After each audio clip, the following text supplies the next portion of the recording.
Pengantin wanita dihina jelek oleh pengantin pria hingga ia batalkan pernikahannya. Saat itu juga pria kaya raya ini gantikan posisi sang calon pengantin pria.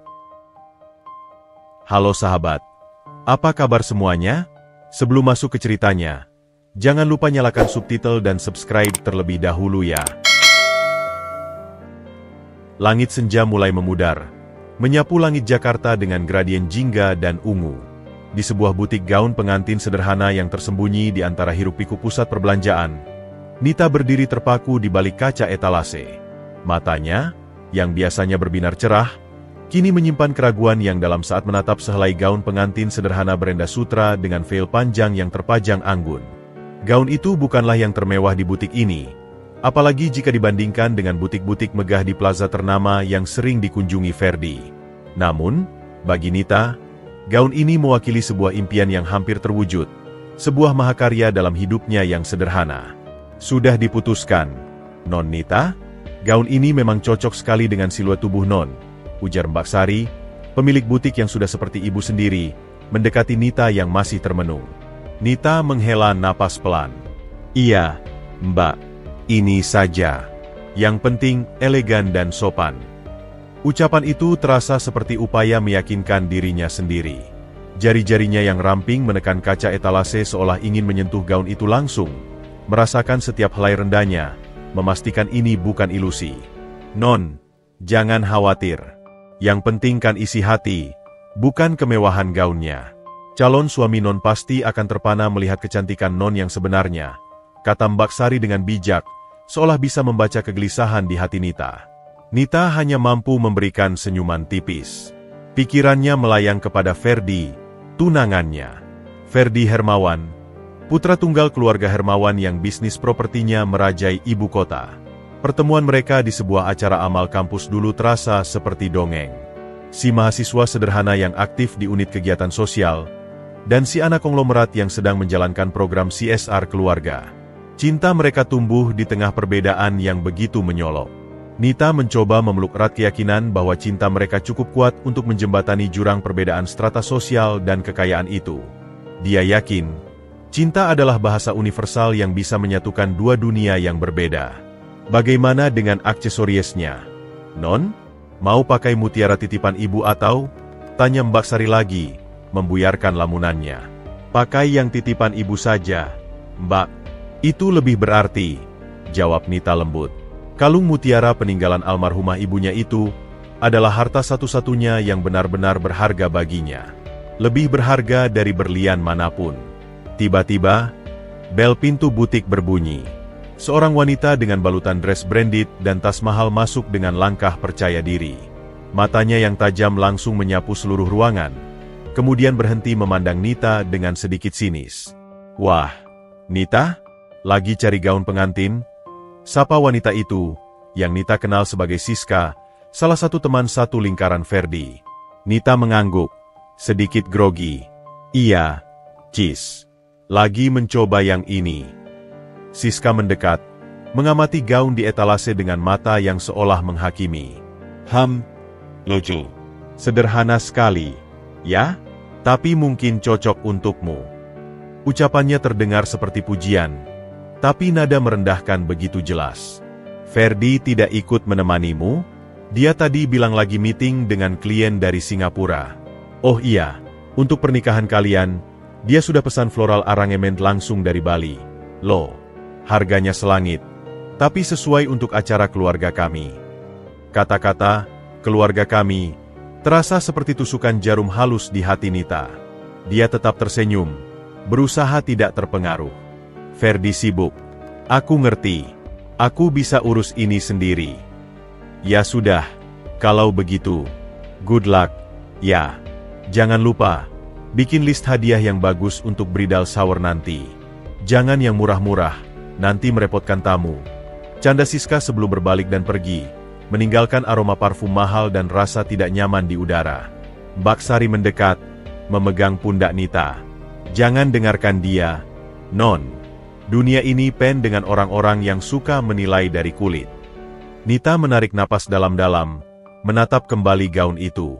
Aku tidak peduli omongan orang, Mbak. Aku hanya ingin hari pernikahanku sempurna bersama Ferdi. Aku percaya padanya.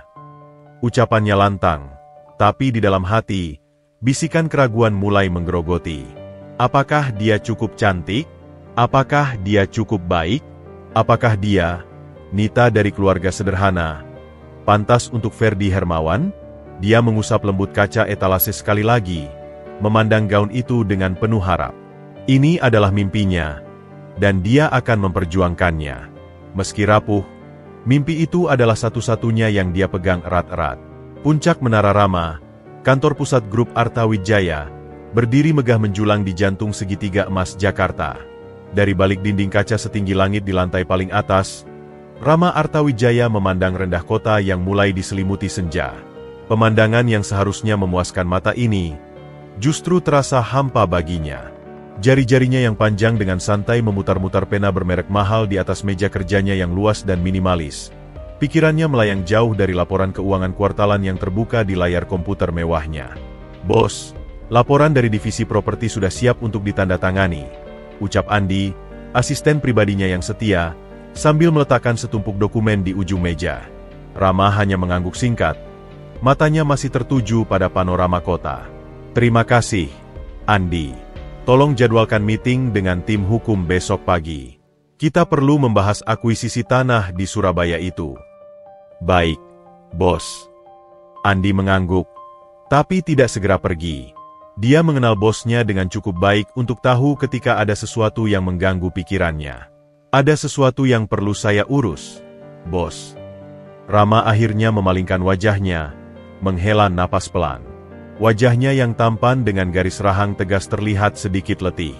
"Tidak, Andi. Terima kasih. Kau bisa pulang dulu.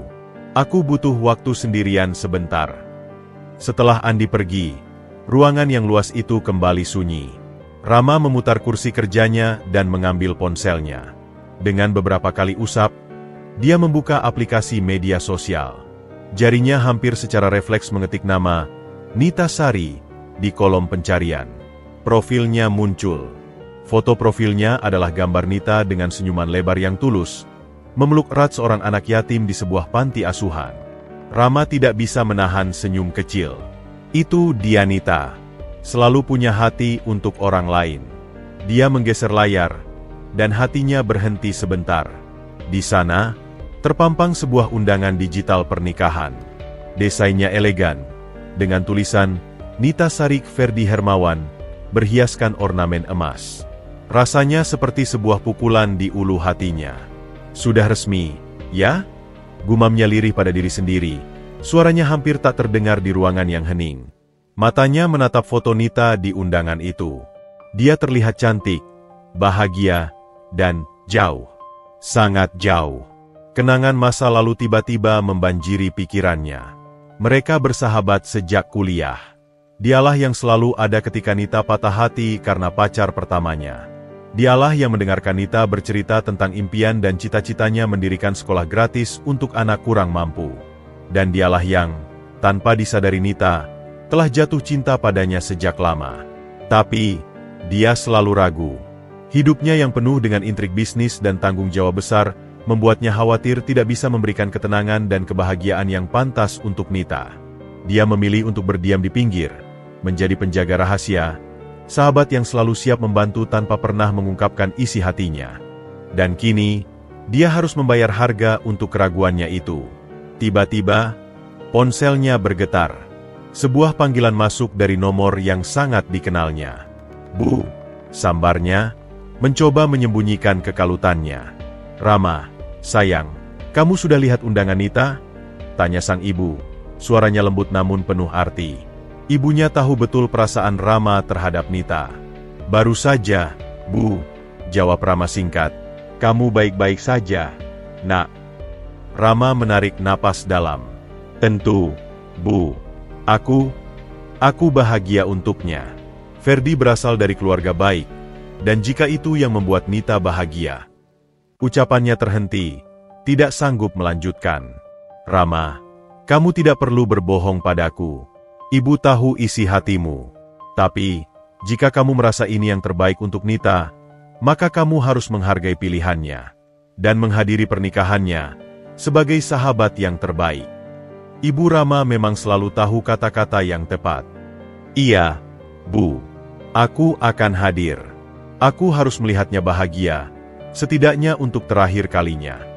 Ucapan, terakhir kalinya, itu terasa pahit di mulutnya. Setelah menutup telepon, Rama kembali menatap undangan di layar ponselnya. Jarinya mengepal. Sebuah pertempuran batin terjadi di dalam dirinya. Sebagian dirinya ingin memberanikan diri, mengungkapkan semuanya, membawa Nita pergi dari semua ini. Tapi sebagian lagi, yang lebih rasional, mengingatkannya bahwa itu adalah langkah egois.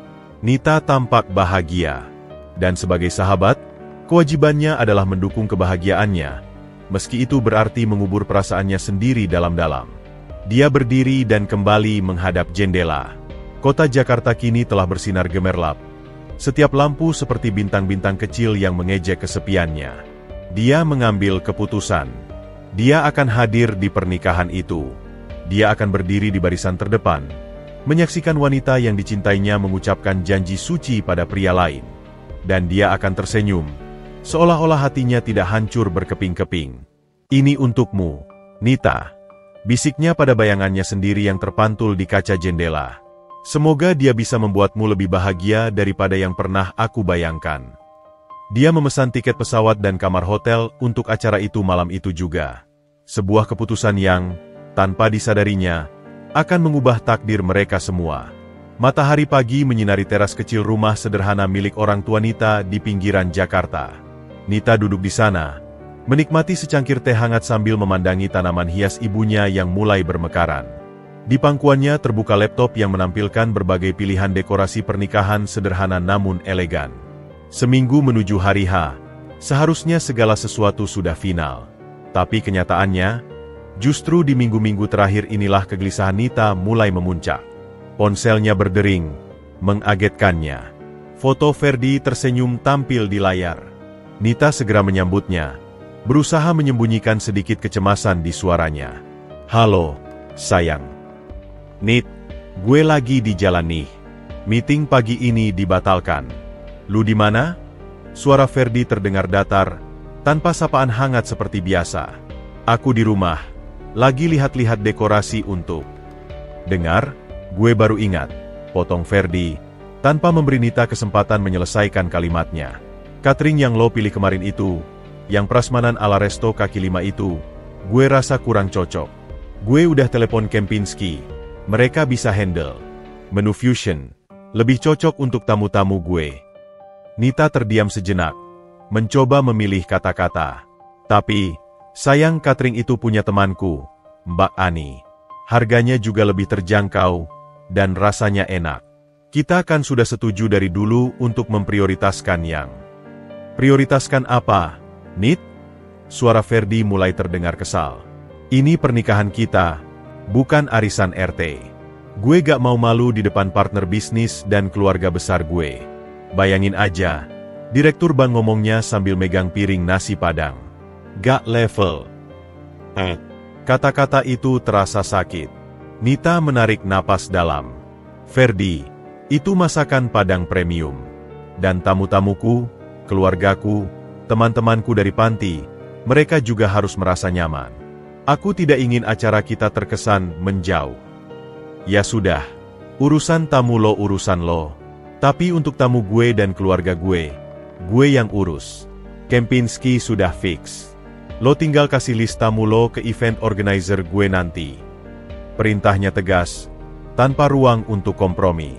Oh iya, soal panti asuhan itu. Berapa banyak sih anaknya yang mau lo bawa? Coba dibatesin, jangan semuanya. Kasihan mereka, mungkin aja gak nyaman di acara serumit ini.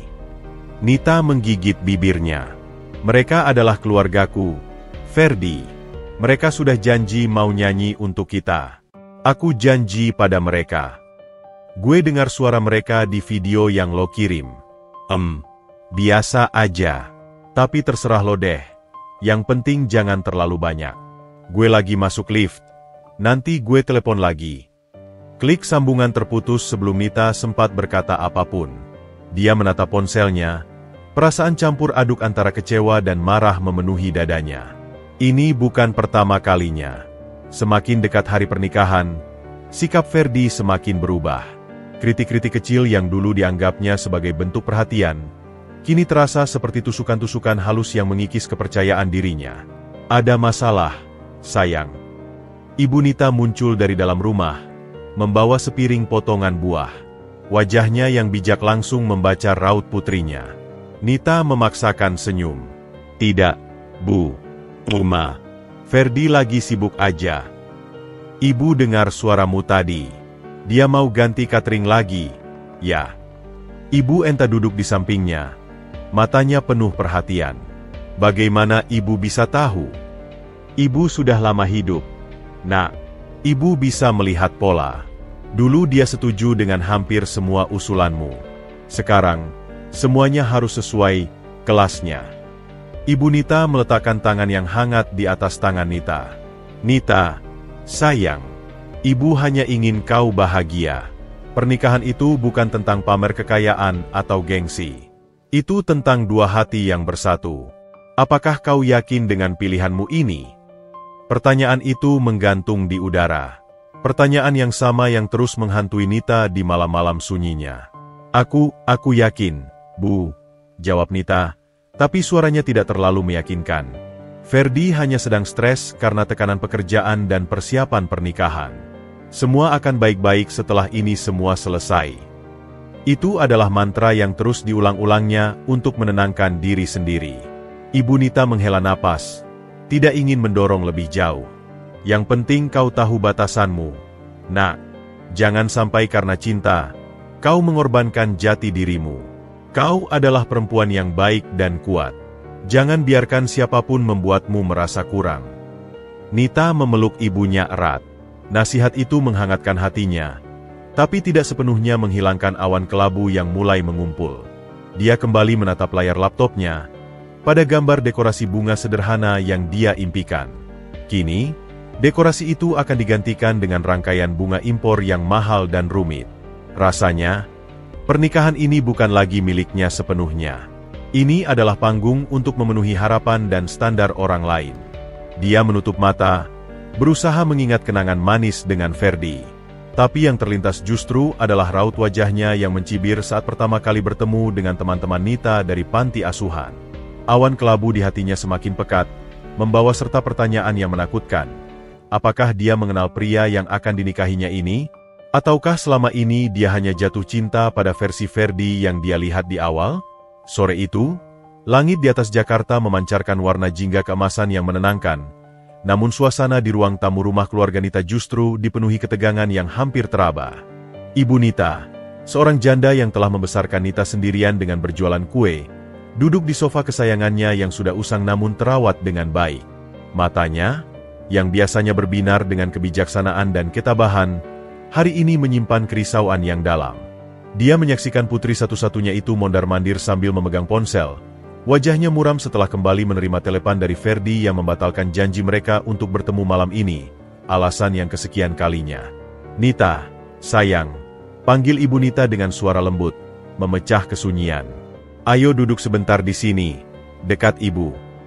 Nita menghela napas panjang, lalu menuruti permintaan ibunya. Badannya terlihat lelah, bukan hanya secara fisik, tetapi juga mental. Iya, Bu, ada yang perlu dibicarakan. Ibu Nita mengambil tangan Nita yang dingin, mengusapnya dengan penuh kasih. Ibu perhatikan akhir-akhir ini kamu sering sekali sedih. Setiap kali habis bicara dengan Ferdi, wajahmu menjadi suram. Ibu khawatir, Nak.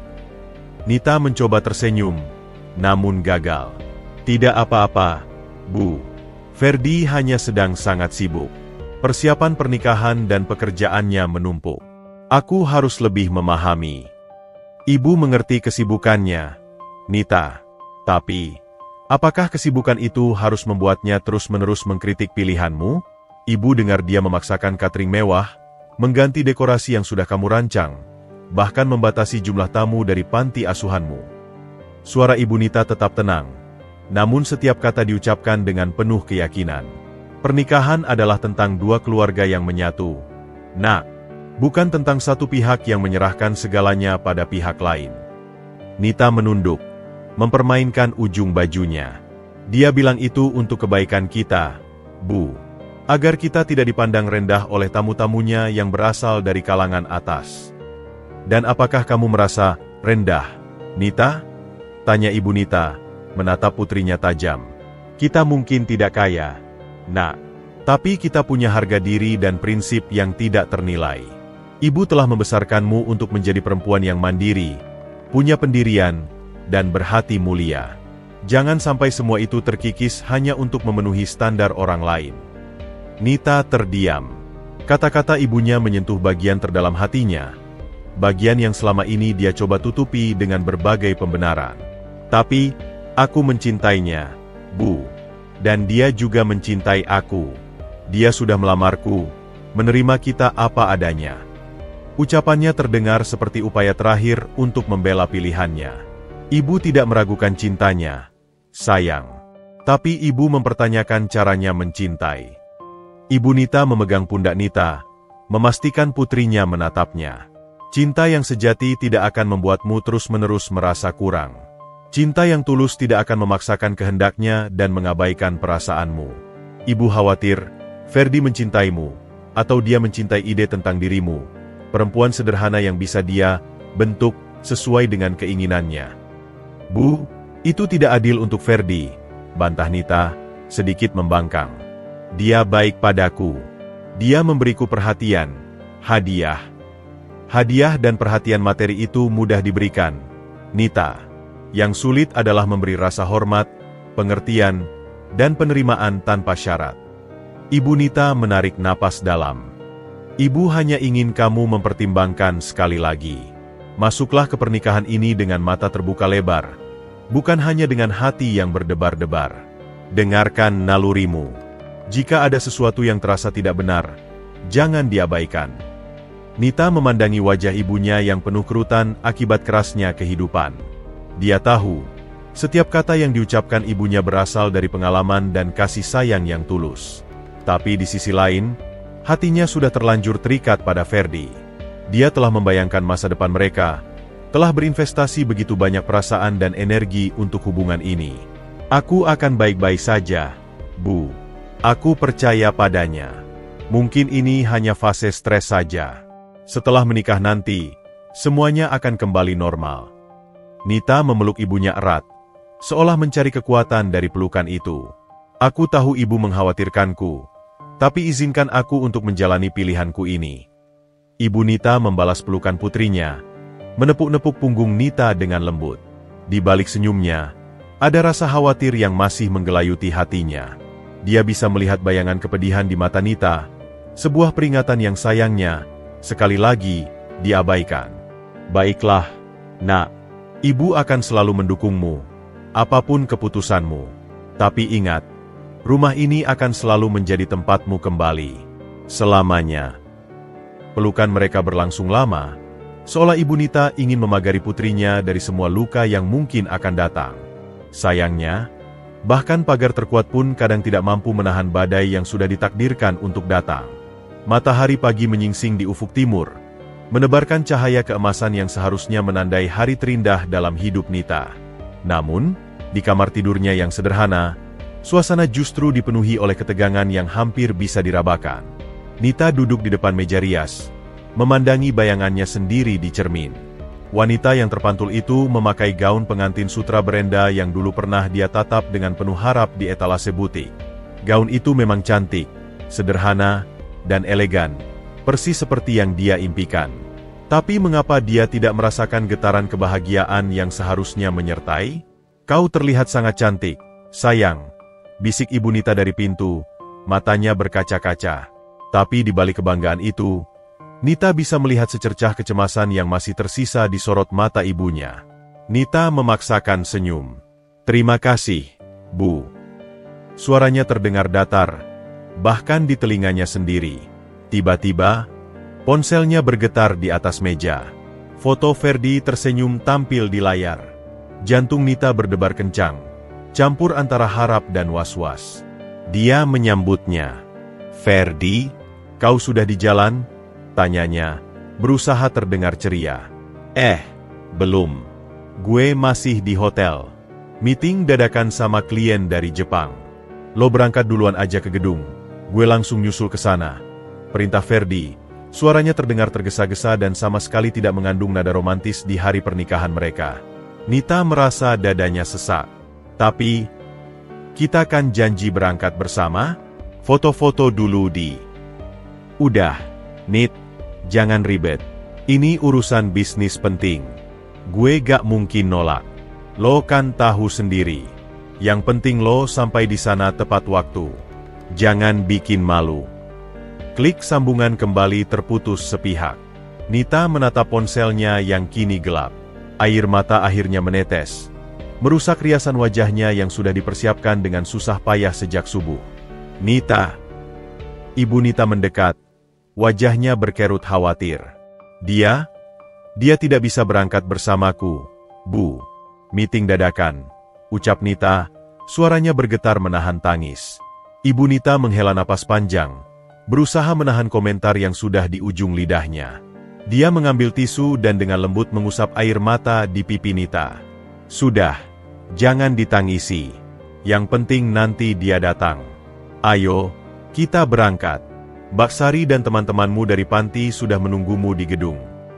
Di sisi lain kota, di sebuah suite mewah hotel bintang 5, Rama sudah siap dengan setelan jas Armaninya yang berwarna navy blue. Dia berdiri di depan kaca, mencoba untuk terlihat biasa saja, padahal hatinya bagai diaduk-aduk. Andi, asistennya, sudah menunggu di lobi untuk mengantarnya ke gedung pernikahan. Bos, mobil sudah siap, lapor Andi melalui telepon. Baik, aku segera turun, jawab Rama, suaranya datar. Dia mengambil napas dalam-dalam. Hari ini, kau hanya akan menjadi tamu. Seorang sahabat. Lupakan semua perasaan bodoh ini. Gumamnya pada bayangannya sendiri di cermin. Tapi semakin dia berusaha melupakan, semakin kuat ingatannya akan senyum Nita, tawanya, dan kebaikan hatinya yang tulus menghantam dirinya. Gedung pernikahan itu benar-benar mewah. Persis seperti yang diinginkan Ferdi. Bunga-bunga impor berjejer, orkestra memainkan musik klasik, dan pelayan berseragam putih sibuk melayani tamu-tamu yang sudah mulai berdatangan. Nuansa putih dan emas mendominasi, terlihat glamor dan tidak personal. Nita merasa seperti seorang penyusup di pesta orang lain. Dia menunggu di ruang khusus, memegang buket bunganya dengan erat. Teman-temannya dari panti asuhan, yang sudah berdandan rapi, mencoba menghiburnya dengan cerita-cerita lucu, tapi kegelisahan Nita tidak juga hilang. Setiap kali pintu terbuka, dadanya berdebar, berharap itu adalah Ferdi.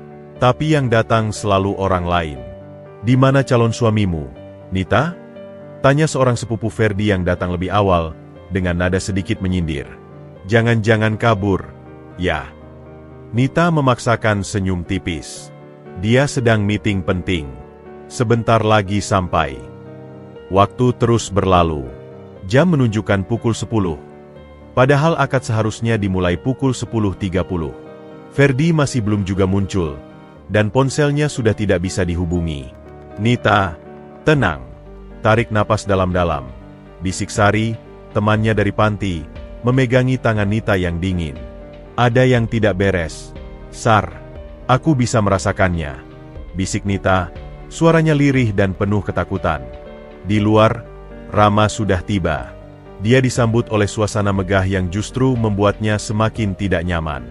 Matanya mencari-cari Nita, tapi yang dia temui adalah wajah-wajah orang asing yang terlihat lebih tertarik pada kemewahan acara daripada kebahagiaan mempelai. Dia memilih duduk di barisan depan, seperti yang dia janjikan pada dirinya sendiri. Hatinya berdebar kencang, bukan karena bahagia, tapi karena firasat buruk yang sama sekali tidak bisa dia jelaskan. Pintu ruang utama terbuka, dan para tamu mulai dipersilakan masuk. Orkestra mulai memainkan lagu prosesional. Saatnya tiba. Ibu Nita memasuki ruangan Nita. Wajahnya pucat. Nita, sayang, Ferdi sudah sampai. Tapi, dia terlihat aneh. Marah. Nita berdiri, lututnya terasa lemas. Apa yang terjadi, Bu? Ibu tidak tahu. Tapi, bersiaplah, nak. Apapun yang terjadi, ibu ada di sini untukmu. Dengan jantung yang berdebar kencang bagai hendak melompat dari dada, Nita mengambil napas dalam-dalam. Dia memandangi bayangannya sendiri di cermin sekali lagi. Dia mengenakan gaun impiannya, berdandan cantik, tapi di dalam, dia hanyalah seorang wanita yang ketakutan, berdiri di tepi tebing, menunggu untuk didorong jatuh oleh pria yang katanya mencintainya. Dia melangkah keluar dari ruangan, menuju Aisley yang menghampar di depannya. Sorotan kamera menyilaukan, musik berkumandang, dan semua mata tertuju padanya. Tapi di ujung Aisley itu, yang dia lihat bukanlah senyuman hangat Ferdi, melainkan raut wajahnya yang masam dan penuh cibir. Firasatnya selama ini ternyata benar. Hari yang dinantinya ini akan berubah menjadi mimpi buruk terburuk dalam hidupnya. Setiap langkah Nita menyusuri Aisley yang berhiaskan kelopak mawar merah muda terasa bagaikan berjalan di atas pecahan kaca. Musik orkestra yang mengalun lembut seolah terdengar sayup-sayup, tertutup oleh deru debaran jantungnya sendiri yang bergemuruh di telinga. Sorotan kamera dari berbagai sudut menyilaukan, namun yang bisa dilihatnya dengan jelas hanyalah sosok Ferdi yang berdiri kaku di ujung altar, mengenakan setelan jas putih yang sempurna, tapi dengan raut wajah yang sama sekali tidak mencerminkan kebahagiaan. Dari barisan depan, Rama menahan napas. Nita tampak seperti vision of an angel, sempurna, cantik, dan rapuh. Namun nalurinya berteriak bahwa ada sesuatu yang sangat salah. Dia mengepalkan tangannya, kuku-kukunya menancap di telapak tangan. Sesampainya di altar, Nita memandang Ferdi dengan harapan kecil di sudut hatinya, berharap semua kekakuan dan keanehan ini hanya karena demam panggung. Dia mencoba tersenyum, sebuah upaya terakhir untuk mencairkan suasana. Tapi sebelum sang pendeta membuka mulut, Ferdi tiba-tiba menyambar mikrofon yang seharusnya digunakan untuk mengucapkan janji suci. Suara riuh rendah tamu undangan yang berbisik-bisik langsung lenyap seketika, berganti dengan keheningan yang menegangkan dan penuh antisipasi. Semua mata tertuju pada Ferdi. "Bapak-bapak, ibu-ibu, para tamu undangan yang saya hormati," kata Ferdi, suaranya dingin dan datar, tanpa sedikit pun emosi. "Sebelum acara ini dimulai, ada sesuatu yang harus saya sampaikan. Sesuatu yang sudah terlalu lama saya pendam." Nita membeku. Darahnya seolah berhenti mengalir. "Ferdi?" bisiknya lemah. Suaranya hampir tak terdengar. "Apa yang kau lakukan?" Ferdi mengabaikannya sama sekali. Dia memandang Nita dari ujung kepala hingga ujung kaki, dengan pandangan penuh cibir dan jijik. Seolah Nita adalah sesuatu yang menjijikan yang menghalangi langkahnya.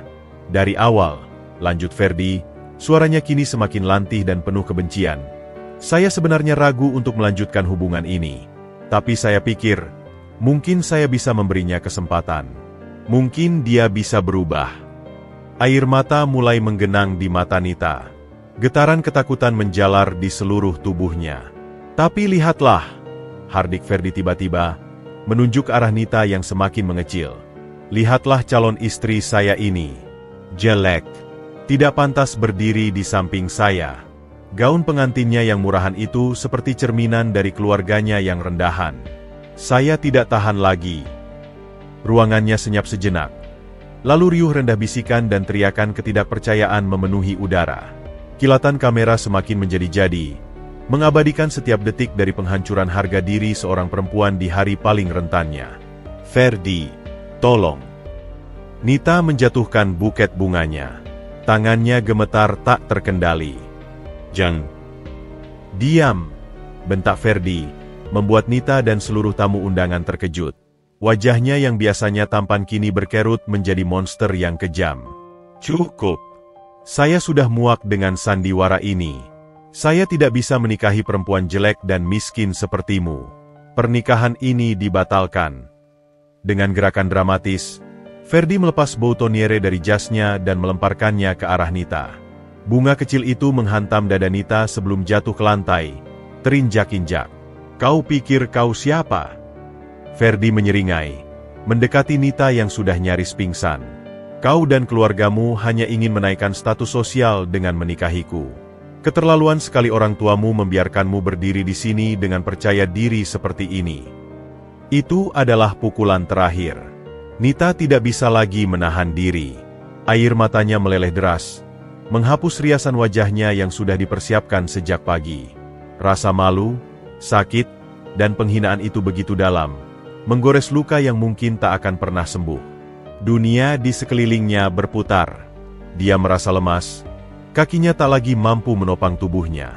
Dia terjatuh ke lantai. Gaun putihnya yang indah kini terlihat seperti kain kafan untuk harga dirinya yang sudah mati. Dari kejauhan, teriakan Ibu Nita yang panik terdengar, tapi seolah berasal dari ruangan yang berbeda. Nita menutup matanya, berharap ini semua hanya mimpi buruk yang akan segera berakhir. Tapi ini nyata, sangat nyata. Dan di depan ratusan pasang mata, Nita, perempuan yang baik hatinya, perempuan yang selalu percaya pada cinta, telah dihancurkan dan dipermalukan oleh pria yang paling dia percayai. Keheningan yang menyelimuti ruangan setelah penghinaan keji Ferdi itu lebih memekakan daripada teriakan manapun. Suasana bagai terperangkap dalam ruang hampa, di mana waktu berjalan lambat dan setiap detik terasa seperti siksaan abadi. Nita terduduk lunglai di lantai altar, tubuhnya menggigil tak terkendali. Gaun putihnya yang sempurna kini menjadi simbol aibnya yang tersebar di depan umum. Air matanya mengalir deras, menciptakan jalur yang gelap pada riasan wajahnya yang sempurna. Dunia di sekelilingnya berputar, suara-suara tamu yang berteriak, tangis ibunya, dan tawa sinis Ferdi, semuanya melebur menjadi dengung tak jelas yang memenuhi kepalanya. Dia ingin menghilang, menguap begitu saja dari muka bumi. Bangun! Jangan pura-pura pingsan di sini. Hardik Ferdi, masih dengan mikrofon di tangan, suaranya penuh kebencian dan kepuasan melihat Nita hancur di kakinya. Dia bahkan melangkah mendekat, seolah ingin menyeret Nita pergi dari altar. Tiba-tiba, dari barisan depan, sebuah bayangan tinggi berdiri dengan gerakan yang cepat dan penuh tekad. Kursinya terdorong ke belakang hingga jatuh dengan suara keras yang memecah ketegangan. Itu adalah Rama. Wajahnya, yang selama ini selalu tenang dan terkendali, kini memancarkan amarah yang dingin dan membara. Matanya yang biasanya hangat, sekarang tajam bagai pedang, menatap lurus ke arah Ferdi. "Diam kau, Ferdi!" gertak Rama. Suaranya menggelegar penuh wibawa tanpa perlu menggunakan mikrofon. Suaranya memenuhi seluruh ruangan, membuat semua orang terpana. Dengan langkah tegas dan penuh tujuan, Rama berjalan menuju altar. Setiap langkahnya penuh keyakinan, mengabaikan ratusan pasang mata yang menatapnya, mengabaikan bisikan-bisikan yang mulai bermunculan. Dia tidak peduli.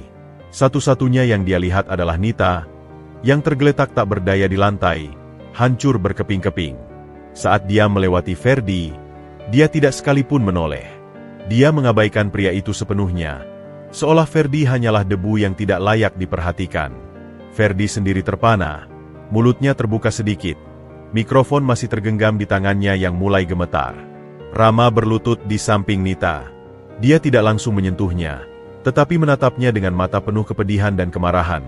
Marah pada Ferdi, marah pada dirinya sendiri karena membiarkan ini terjadi. "Nita," bisiknya, suaranya lembut namun tegas, berbeda sama sekali dengan nada yang digunakannya pada Ferdi. "Nita, sayang, dengarkan suaraku." Nita tidak bereaksi. Matanya kosong, seolah jiwanya telah pergi meninggalkan tubuhnya yang terluka. Rama tidak menyerah. Dia meletakkan tangannya dengan lembut di pundak Nita. Sentuhan itu hangat, stabil, dan penuh perlindungan. "Nita, aku di sini. Tidak ada yang akan menyakitimu lagi. Aku janji." Pelan-pelan, Nita mengangkat wajahnya.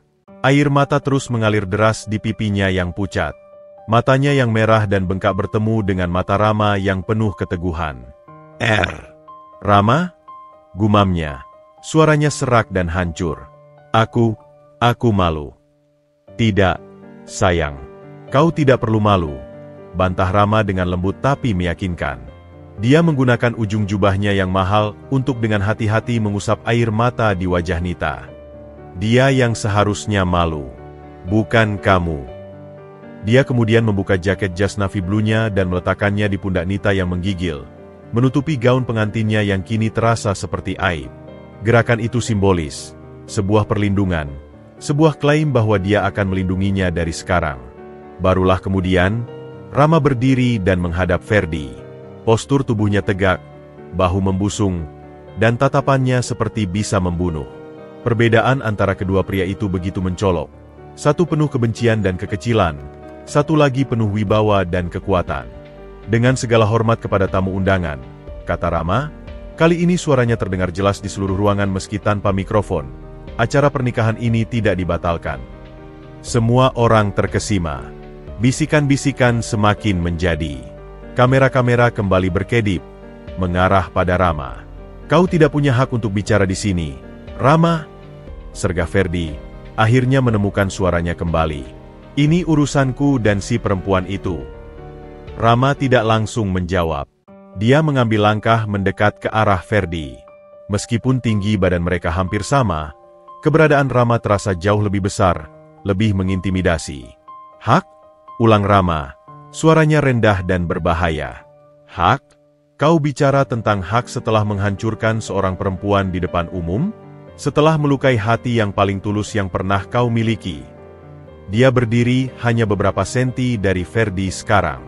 Kau tidak pantas menyentuhnya, Ferdi. Kau tidak layak bahkan untuk menyebut namanya. Kau menghina Mutiara hanya karena kau buta. Ferdi terlihat goyah. Wajahnya memerah karena gabungan rasa malu dan marah. Dia ingin membalas. Tapi kata-katanya tercekat di tenggorokan melihat intensitas di mata Rama. Rama memungut mikrofon yang jatuh dari tangan Nita tadi. Dia tidak takut. Dia tidak ragu. Saat ini, di puing-puing penghancuran harga diri seorang wanita, sebuah tekad baru lahir. Sebuah tekad untuk memperbaiki, melindungi, dan mencintai.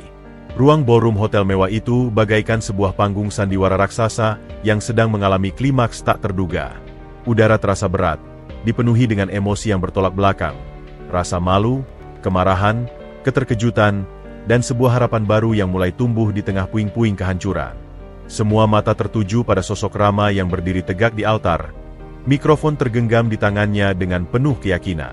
Cahaya lampu sorot yang awalnya ditujukan untuk mempelai, kini menyinari wajahnya yang tegas, menciptakan siluet seorang pahlawan yang muncul di saat yang paling tidak terduga. Ferdi masih berdiri beberapa langkah darinya. Wajahnya pucat dan bingung, seperti seorang penjahat yang baru saja disadarkan oleh akibat perbuatannya sendiri. Tapi Rama tidak lagi mempedulikannya. Ferdi sudah bukan ancaman lagi. Dia hanyalah bayangan yang segera terlupakan. Dengan suara yang dalam, jernih, dan penuh wibawa yang memenuhi setiap sudut ruangan tanpa perlu berteriak, Rama mulai berbicara. Bapak-bapak, ibu-ibu, para tamu undangan yang saya hormati. Dia jeda sejenak, matanya menyapu seluruh hadirin, seolah menantang siapapun untuk menyela. Tidak ada yang berani. Bahkan para fotografer yang biasanya agresif, kini dia mematung, terpana oleh momentum bersejarah ini. Acara hari ini, lanjut Rama, kata-katanya terukur dan penuh makna, tidak dibatalkan. Gemuruh suara riuh rendah seketika memenuhi ruangan. Terdengar teriakan ketidakpercayaan, tapi juga beberapa tepuk tangan yang bersemangat. Apa yang kau katakan, Rama? Sergah Ferdi, akhirnya menemukan keberaniannya kembali. Ini sudah selesai. Aku yang membatalkannya. Rama memalingkan wajahnya ke arah Ferdi untuk pertama kalinya sejak tadi. Tatapannya dingin, penuh penghakiman. Kau tidak punya kuasa untuk membatalkan sesuatu yang tidak pernah benar-benar milikmu, Ferdi. Yang kau batalkan adalah ilusimu sendiri, bukan pernikahan sejati. Dia tidak memberi kesempatan pada Ferdi untuk membalas. Rama berpaling lagi ke para tamu, lalu perlahan menunduk, berjongkok di depan Nita yang masih terduduk lemah di lantai, wajahnya tersembunyi di balik tangannya yang gemetar. Dengan suara yang tiba-tiba menjadi sangat lembut, sangat personal, hanya untuknya, Rama berkata, Nita. Nita perlahan mengangkat wajahnya. Mata yang bengkak dan penuh air mata itu memandangnya, penuh kebingungan dan rasa sakit yang dalam. Nita, sayangku, ulang Rama, suaranya bergetar penuh emosi, tapi bukan karena gugup, melainkan karena intensitas perasaan yang tak terbendung. Aku tahu ini bukan caraku yang ideal. Bukan caraku yang pernah kubayangkan untuk mengungkapkan perasaanku yang sebenarnya. Dia mengambil napas dalam, mengumpulkan keberanian untuk mengucapkan kata-kata yang telah dipendamnya selama bertahun-tahun. Kau mengenalku sejak lama. Kau tahu siapa aku sebenarnya. Dan aku tahu siapa dirimu. Perempuan kuat, penyayang, dan tulus yang pernah ku kenal. Tatapan Rama tidak pernah lepas dari mata Nita, memancarkan ketulusan yang tak terbantahkan. Ferdi tidak bisa melihat itu. Dia tidak bisa melihat kecantikan sejatimu, baik luar maupun dalam. Tapi aku bisa. Aku selalu bisa. Dia berlutut sepenuhnya sekarang. Posisinya lebih rendah dari Nita, sebuah gestur penyerahan diri yang total. Mikrofon masih di tangannya, memperkuat setiap kata yang diucapkannya ke seluruh ruangan. Dari dulu, sejak masa kuliah, aku selalu memendam perasaan untukmu. Tapi aku takut. Takut merusak persahabatan kita. Takut tidak cukup baik untukmu. Suara Rama pecah. Emosi yang terpendam lama akhirnya meluap. Tapi melihatmu terluka seperti ini, melihatmu dihina oleh seseorang yang tidak tahu nilai dirimu, aku tidak bisa diam lagi. Dia menjangkau tangan Nita yang dingin dan menggenggamnya erat. Tangannya yang hangat dan stabil menjadi penopang bagi Nita yang hampir hancur. Nita Sari, ucap Rama, suaranya kini jelas dan penuh keyakinan, terdengar hingga ke sudut terjauh ruangan. Di hadapan semua orang di sini, di tengah puing-puing harapan yang sempat hancur, aku bertanya padamu, maukah kau menikah denganku? Hari ini juga? Di sini. Ruangan benar-benar hening. Bahkan detak jantung pun seolah terdengar. Rama melanjutkan, matanya berkaca-kaca. Aku janji akan menghargaimu, melindungimu, dan mencintaimu seperti ratu yang selalu kau impikan. Aku akan membuatmu bahagia. Nita, percayalah padaku. Dia terdiam, menunggu. Seluruh hidupnya seolah bergantung pada jawaban yang akan keluar dari bibir Nita. Wajahnya yang biasanya maskulin dan tegas, kini lunak dan rentan, menunggu keputusan yang akan menentukan takdir mereka. Di sekeliling mereka, ratusan pasang mata menatap, ada yang penuh harap, ada yang sinis, ada yang tidak percaya. Tapi di dunia mereka berdua saat ini, hanya ada mereka berdua. Seorang wanita yang terluka, dan seorang pria yang menawarkan cinta dan penyembuhan di tempat yang sama di mana dia baru saja dihancurkan. Waktu seolah berhenti. Nita menatap mata Rama, mencari-cari tanda kebohongan, ketidakjujuran, atau belas kasihan. Yang dia temukan hanyalah lautan ketulusan dan cinta yang dalam, sebuah perasaan yang telah menunggu selama bertahun-tahun untuk diakui. Dia menarik napas dalam-dalam, dan dengan suara yang pelan namun jelas, terdengar melalui mikrofon yang masih digenggam Rama, Nita menjawab. Keheningan di ballroom itu begitu pekat, seolah-olah seluruh alam semesta menahan napas menunggu jawaban Nita. Bahkan dengungan AC sentral yang biasanya tak terdengar, seakan menghilang ditelan antisipasi yang menggantung di udara. Wajah-wajah para tamu membeku dalam ekspresi yang beragam. Ada yang masih terpana, ada yang penuh harap, beberapa menunjukkan keraguan, dan tak sedikit yang sinis. Kamera-kamera masih terus berkedip, namun tanpa suara, mengabadikan momen bersejarah yang tak seorang pun pernah duga akan terjadi. Nita masih terduduk di lantai, tubuhnya menggigil di bawah jaket jas navy blue Rama yang hangat. Tangannya yang dingin masih tergenggam erat dalam pelukan tangan Rama yang stabil. Di matanya yang merah dan bengkak, tercampur air mata kepedihan yang belum kering dan sebuah penerangan baru yang mulai menyala. Dia melihat ke dalam mata Rama, bukan sebagai sahabat yang selama ini dikenalnya, tetapi sebagai seorang pria yang dengan berani membuka hatinya di tengah runtuhan harga dirinya. Rama. Gumam Nita, suaranya serak dan hancur, terdengar jelas melalui mikrofon yang masih digenggam erat oleh Rama. Kau tidak perlu melakukan ini karena kasihan padaku. Rama menggenggam tangan Nita lebih erat lagi, matanya membara dengan keyakinan yang tak tergoyahkan. Ini bukan belas kasihan, Nita. Ini sudah terlalu lama tertunda. Aku mencintaimu, bukan sebagai sahabat, tapi sebagai seorang pria yang mencintai wanita yang paling sempurna dalam hidupnya. Dia berhenti sejenak, memastikan setiap kata meresap ke dalam jiwa Nita yang terluka. Aku mencintaimu justru karena kekuatanmu, karena kebaikan hatimu yang tulus, karena caramu melihat dunia dengan optimisme yang tak pernah pudar. Hal-hal yang tidak pernah dilihat olehnya. Dari kerumunan, Ibu Nita berdiri dengan tangan terkepal di dada, air mata mengalir deras di wajahnya. Namun kali ini, air mata itu bukan lagi air mata kepedihan, melainkan air mata haru dan sebuah harapan baru. Jawab, Nak, bisiknya lirih, seolah doanya bisa sampai pada putrinya. Percayalah padanya. Ferdi, yang masih berdiri tak jauh dari mereka, tiba-tiba tersadar dari keterpanaannya. Wajahnya yang semula pucat kini memerah karena kemarahan dan rasa malu. Jangan bodoh, Nita. Dia hanya mengasihanimu. Lihatlah dirimu. Jelek, berantakan, tidak pantas untuknya. Teriakan Ferdi itu justru menjadi penegasan terakhir bagi Nita. Kata-kata, jelek, yang sama yang telah menghancurkannya tadi, kini terasa hampa. Dia melihat ke arah Ferdi, dan untuk pertama kalinya, yang dia lihat bukanlah pria tampan yang dulu dicintainya, melainkan seorang pria kecil dengan hati yang sempit dan penuh kebencian. Dia memalingkan wajahnya kembali kepada Rama. Di matanya, ada sebuah pencerahan, sebuah penerimaan, dan sebuah keputusan. Dengan sisa-sisa kekuatan yang dia kumpulkan dari dasar jiwanya yang paling dalam, Nita menarik napas panjang. Tubuhnya masih gemetar, tapi suaranya, ketika akhirnya keluar, jelas dan penuh keyakinan, bergema di seluruh ruangan melalui mikrofon. Iya, Rama. Dua kata sederhana itu diucapkannya dengan getaran emosi yang mendalam. Aku mau. Efek dari dua kata itu bagaikan ledakan energi positif yang menyapu seluruh ruangan.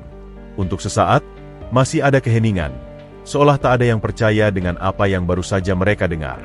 Kemudian, sebuah tepuk tangan tunggal terdengar dari barisan tempat duduk Ibu Nita. Lalu disusul yang lain, dan yang lain lagi, hingga dalam hitungan detik, seluruh ballroom bergemuruh dengan tepuk tangan yang riuh, sorak-sorai kegembiraan, dan bahkan teriakan, "Selamat!" dari beberapa tamu. Rama, yang wajahnya sempat tegang menunggu, kini tersenyum. Sebuah senyum lega, bahagia, dan penuh cinta yang tak terbendung. Tanpa ragu, dia menarik Nita ke dalam pelukannya. Erat, seolah ingin melindunginya dari seluruh dunia. Nita membalas pelukan itu, menangis lagi, tapi kali ini air matanya adalah air mata kelegaan dan sebuah awal yang baru. Dengan kekuatan yang diberikan hukum dan restu dari keluarga, suara pendeta tiba-tiba terdengar, mengambil alih mikrofon dari Rama dengan senyum memahami, dan melihat bahwa kedua mempelai sepakat, maka dengan ini saya nyatakan dapat melanjutkan akad nikah antara Rama Artawijaya dan Nita Sari. Ferdi berdiri terpaku, wajahnya pucat pasi, menyaksikan bagaimana dalam sekejap, wanita yang baru saja dihinanya menjadi pusat kebahagiaan dengan pria lain. Dia terseduh, lalu berbalik dan melarikan diri dari ballroom, meninggalkan pesta yang bukan lagi miliknya. Sementara itu, di atas panggung, di tempat yang sama di mana Nita dihancurkan, dia kini dibangkitkan. Sebuah "iya" telah mengubah segalanya, mengubah aib menjadi harapan, mengubah kepedihan menjadi cinta, dan mengubah akhir yang tragis menjadi awal yang penuh janji. Kekacauan yang sempat menyelimuti ballroom hotel mewah itu seolah tersapu bersih oleh sebuah energi baru yang penuh keajaiban.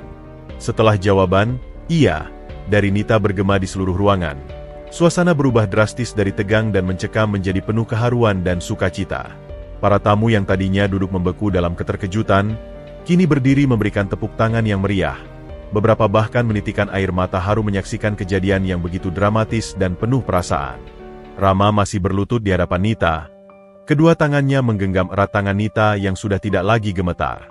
Matanya yang berkaca-kaca memandangi wanita di hadapannya dengan penuh rasa syukur dan cinta yang tak terhingga.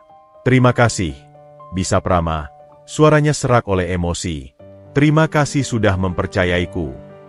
Nita mengangguk pelan. Senyum kecil pertama kali sejak tadi muncul di bibirnya yang masih bergetar. "Terima kasih sudah datang untukku."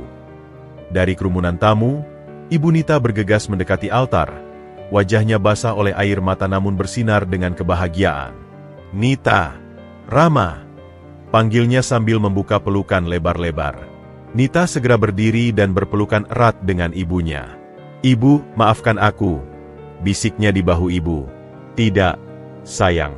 Ibu yang harus minta maaf karena tidak bisa melindungimu lebih baik," jawab Ibu Nita sambil menatap Rama dengan mata penuh terima kasih. "Rama, terima kasih. Kau telah menyelamatkan putriku." Rama tersenyum hangat. "Justru dialah yang menyelamatkan saya, Bu, dari kehidupan yang hampa tanpa cintanya." Sementara itu, di sisi lain ruangan, Ferdi berdiri terpaku seperti patung. Wajahnya yang semula merah karena marah kini pucat pasi, Matanya kosong menyaksikan bagaimana adegan yang seharusnya menjadi momen penghinaannya terhadap Nita justru berubah menjadi puncak romantisme yang akan dikenang semua orang.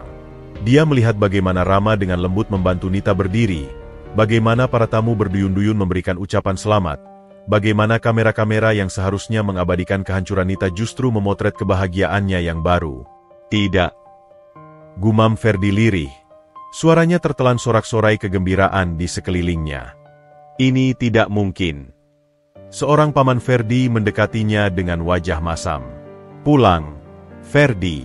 Kau sudah mempermalukan keluarga cukup untuk hari ini. Tapi Ferdi tidak bergerak. Dia terus memandang ke arah altar di mana pendeta sudah bersiap untuk memimpin akad nikah yang baru. Cincin tunangan yang dia lemparkan tadi sudah digantikan oleh sebuah cincin dengan berlian yang jauh lebih indah. Cincin yang sepertinya sudah lama disiapkan Rama di saku jasnya. Tetapi, dia seharusnya. Ferdi bergumam tak karuan. Sudah, cukup, hardik pamannya. Kau telah kehilangan mutiara karena kesombonganmu sendiri. Sekarang, terima dan pulang dengan sisa martabat yang masih kau miliki. Dengan langkah gontai, akhirnya Ferdi berbalik dan meninggalkan ballroom. Tidak ada yang memperhatikannya pergi. Semua perhatian tertuju pada sepasang mempelai baru yang berdiri di altar. Tangan mereka terikat erat, siap memulai babak baru dalam hidup mereka. Di atas panggung, Nita berdiri di samping Rama. Tangannya masih menggenggam erat tangan suaminya yang baru. Ketika pendeta memimpin ulang akad nikah, suaranya yang lantang dan jelas mengucapkan, "Saya terima," terdengar penuh keyakinan dan kebahagiaan di seluruh ruangan. Setelah pertukaran cincin, Rama tidak langsung mencium mempelainya. Sebaliknya, dia memandang Nita dengan penuh penghormatan. "Dengan ini, kau adalah istriku. Aku berjanji akan membuatmu bahagia setiap hari dalam hidup kita." Nita tersenyum, senyum yang tulus dan bahagia untuk pertama kalinya hari itu. "Dan aku berjanji akan menjadi istri yang membuatmu bangga." Ketika mereka akhirnya berpelukan, sorak-sorai kegembiraan kembali memenuhi ruangan. Bunga-bunga berhamburan dari berbagai penjuru, kamera-kamera terus berkedip, dan musik pun mulai mengalun lagi. Kali ini dengan lagu yang lebih penuh perasaan dan sukacita. Dari tempatnya berdiri di samping anaknya, Ibu Nita mengusap air matanya. Akhirnya, dia mendapatkan kebahagiaan yang pantas untuknya. Sementara di luar ballroom, Ferdi terduduk di lobi hotel, kepalanya tertunduk dalam-dalam. Dia baru menyadari betapa bodohnya dia, telah membuang berlian hanya untuk mencari kerikil. Nita, yang tadi dihinanya jelek dan miskin, kini menjadi nyonya dari salah satu pria terkaya dan paling diidamkan di kota. Di dalam ballroom, pesta pernikahan berlanjut dengan penuh sukacita. Nita, yang tadi terjatuh di lantai dalam kehancuran, kini berdiri dengan bangga di samping suaminya yang baru. Senyum bahagia kembali menghiasi wajahnya. Kali ini lebih tulus karena dia tahu, dia dipilih dan dicintai apa adanya. Sebuah awal yang baru telah dimulai, dibangun dari puing-puing penghinaan, disemen oleh cinta sejati, dan akan diteguhkan oleh saling pengertian dan penghargaan. Fajar menyingsing di atas penthouse mewah Rama dan Nita yang terletak di lantai paling atas menara Artawijaya. Sinar matahari pagi menembus dinding kaca, menyinari interior yang elegan namun nyaman. Nita berdiri di balkon, memandangi kota Jakarta yang perlahan bangun. Gaun pengantinnya sudah diganti dengan setelan piyama sutra yang mewah, tapi di matanya masih tersisa bayang-bayang kejadian kemarin. Namun kali ini, di balik bayangan itu, ada cahaya baru, cahaya penerimaan dan cinta dari Rama yang telah menyelamatkannya dari kehancuran total. "Selamat pagi, Mrs. Artawijaya." Suara Rama yang hangat terdengar dari belakangnya. Dia mendekat dan memeluk Nita dari belakang, mencium lembut puncak kepalanya. Nita tersenyum, menikmati kehangatan pelukan suaminya. "Selamat pagi." Itu masih terdengar aneh di telingaku. "Kau akan terbiasa," bisik Rama. "Dan kau pantas menyandang gelar itu." Senyum bahagia mereka terpancar jelas, mencerminkan kebahagiaan sejati yang mereka rasakan. Tapi dunia luar tidak selalu seindah yang mereka harapkan. Di ruang redaksi salah satu media online ternama, seorang editor muda bernama Ardi duduk terpaku menatap layar komputernya. Di depannya terbuka beberapa foto dari pernikahan spektakuler kemarin. Foto Nita terjatuh di lantai, foto Rama berlutut, foto mereka berpelukan setelah akad nikah. "Ini emas," gumamnya pada koleganya, Rina. Lihat nih, dari penghinaan ke pernikahan kilat dalam hitungan menit. Tapi, ada angle lain nih. Rina mendekat. Angle apa? Gue dapat info dari sumber terpercaya, bisik Ardi, meskipun sebenarnya itu dari teman seorang teman yang hadir di acara tersebut. Katanya, ini semua skenario yang direncanakan. Nita dan Rama sudah lama menjalin hubungan, dan mereka sengaja memanfaatkan momen itu untuk menghancurkan Ferdi. Rina mengerutkan kening. Serius? Tapi buktinya. Lihat nih, potong Ardi dengan semangat. Rama datang sendiri, tanpa date. Dia duduk di barisan depan. Dan yang paling mencurigakan, dia langsung punya cincin pengganti. Apa itu tidak menunjukkan bahwa ini semua sudah direncanakan? Tanpa verifikasi lebih lanjut, artikel pun ditulis dengan angle yang sensasional. Judulnya provokatif. Di balik drama pernikahan, skandal terencana atau cinta sejati. Sementara itu, di kediaman keluarga Hermawan, Ferdi duduk murung di ruang keluarganya yang mewah. Ayahnya, Pak Handoko Hermawan, masuk dengan wajah masam, koran digital di tangannya. Lihat ini. Hardiknya melemparkan tablet ke hadapan Ferdi. Kau tidak hanya mempermalukan diri sendiri, tapi juga keluarga kita. Sekarang namamu jadi bahan tertawaan seluruh kota. Ferdi menyeringai. Mereka yang bersekongkol, Pak, Nita dan Rama. Mereka pasti sudah merencanakan ini dari awal. Istrinya Pak Handoko, Ibu Ferdi, menggeleng. Kau yang menghina dia di depan umum, Ferdi. Apapun yang terjadi setelah itu adalah konsekuensi dari tindakanmu. Tapi bisikan-bisikan mulai menyebar dengan cepat. Di grup-grup media sosial para sosialita, cerita versi Ferdi mulai mendapatkan tempat. Memang aneh ya, Rama bisa segitu siapnya. Tulis salah seorang teman Ferdi di grup WhatsApp eksklusif. Iya, aku dengar dari orang dalam bahwa Nita memang sering ketahuan meeting diam-diam dengan Rama selama dia tunangan sama Ferdi. Tambah yang lain, tanpa bukti yang jelas. Keesokan harinya, Nita yang sedang asyik menyusun rencana untuk yayasan sosial barunya, mendapat telepon dari Sari, temannya dari panti asuhan. Nit, kamu sudah baca berita online hari ini? Tanya Sari, suaranya khawatir. Belum. Kenapa? Tanya Nita polos. Ada artikel yang tidak enak tentang kamu dan Rama. Mereka bilang kamu dan Rama sudah bersekongkol dari awal untuk mempermalukan Ferdi. Nita merasa dadanya sesak. Apa? Itu tidak benar. Dia segera membuka berita online yang ditunjukkan Sari. Wajahnya pucat membacanya. Komentar-komentar di bawah artikel itu bahkan lebih kejam. Ada yang menyebutnya pelacur berkedok suci, pencari mangsa, dan berbagai hinaan lainnya. Ketika Rama pulang dari kantor, dia menemukan Nita menangis di sofa. Apa yang terjadi, sayang? Nita menunjukkan padanya artikel tersebut. Mereka bilang kita bersekongkol. Bilang aku sudah berselingkuh denganmu selama ini. Rama membaca artikel itu dengan wajah yang semakin berkerut. Matanya menyala marah. Ini fitnah keji. Aku akan menuntut media ini. Tapi Nita menggenggam tangannya. Tunggu. Jika kita menuntut, akan semakin banyak perhatian. Biarkan saja, mungkin akan reda dengan sendirinya. Rama memandang istrinya dengan hati hancur. Tapi kau tidak pantas diperlakukan seperti ini. Kita tidak pantas diperlakukan seperti ini. Yang penting aku tahu kebenarannya. Dan kamu tahu kebenarannya, jawab Nita, mencoba kuat. Tapi fitnah itu seperti api yang menyebar cepat.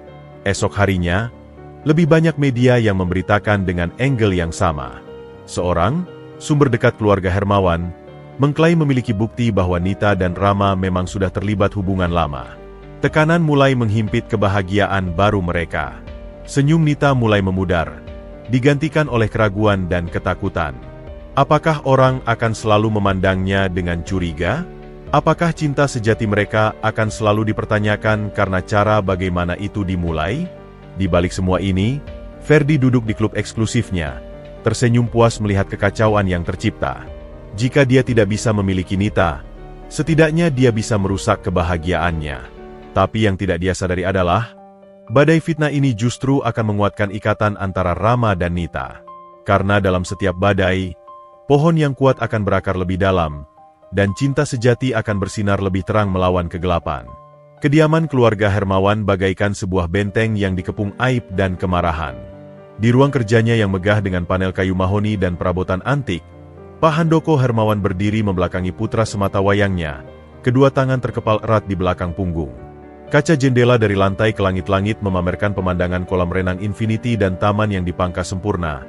Tapi keindahan itu sama sekali tidak mencerminkan kekacauan di dalam hati sang tuan rumah. Sudah seminggu, Ferdinand. Suara Pak Handoko menggelegar, memecah kesunyian yang mencekam. Nama keluarga kita menjadi bahan olok-olok di seluruh klub. Partner bisnis bertanya-tanya, apakah kita masih layak dipercaya? Dan kau hanya duduk di sini seperti anak manja yang kehilangan mainannya. Ferdi terduduk lesu di salah satu sofa kulit impor. Wajahnya masih membayangkan kejadian memalukan di gedung pernikahan. Setiap kali dia menutup mata, yang terlihat adalah tatapan penuh kemenangan Rama dan senyum bahagia Nita, sebuah gambaran yang menggerogoti jiwanya lebih dalam daripada rasa malu apapun. Mereka yang bersekongkol, "Ayah!" bantah Ferdi, bangkit dari kursinya dengan wajah memerah. Nita dan Rama sudah merencanakan semuanya. Mereka sengaja membuatku terlihat seperti monster. "Bahasa!" bentak Pak Handoko sambil berbalik. Matanya menyala-nyala. "Kau pikir ini sinetron? Kau yang menghina calon istrimu di depan ratusan orang terpandang di kota ini. Kau yang membatalkan pernikahan dengan cara paling memalukan. Sekarang kau mau menyalahkan orang lain." Tapi kemarahan ayahnya justru menjadi bensin bagi dendam Ferdi. Dia mendekati ayahnya. Matanya berbinar dengan tekad gelap. "Mereka harus membayar untuk ini, Ayah. Rama pikir dia bisa merebut apa yang menjadi milikku? Dia pikir dengan kekayaannya dia bisa mempermalukanku? Aku akan menghancurkannya." Pak Handoko menghela napas panjang, mengusap dahinya yang mulai berkerut.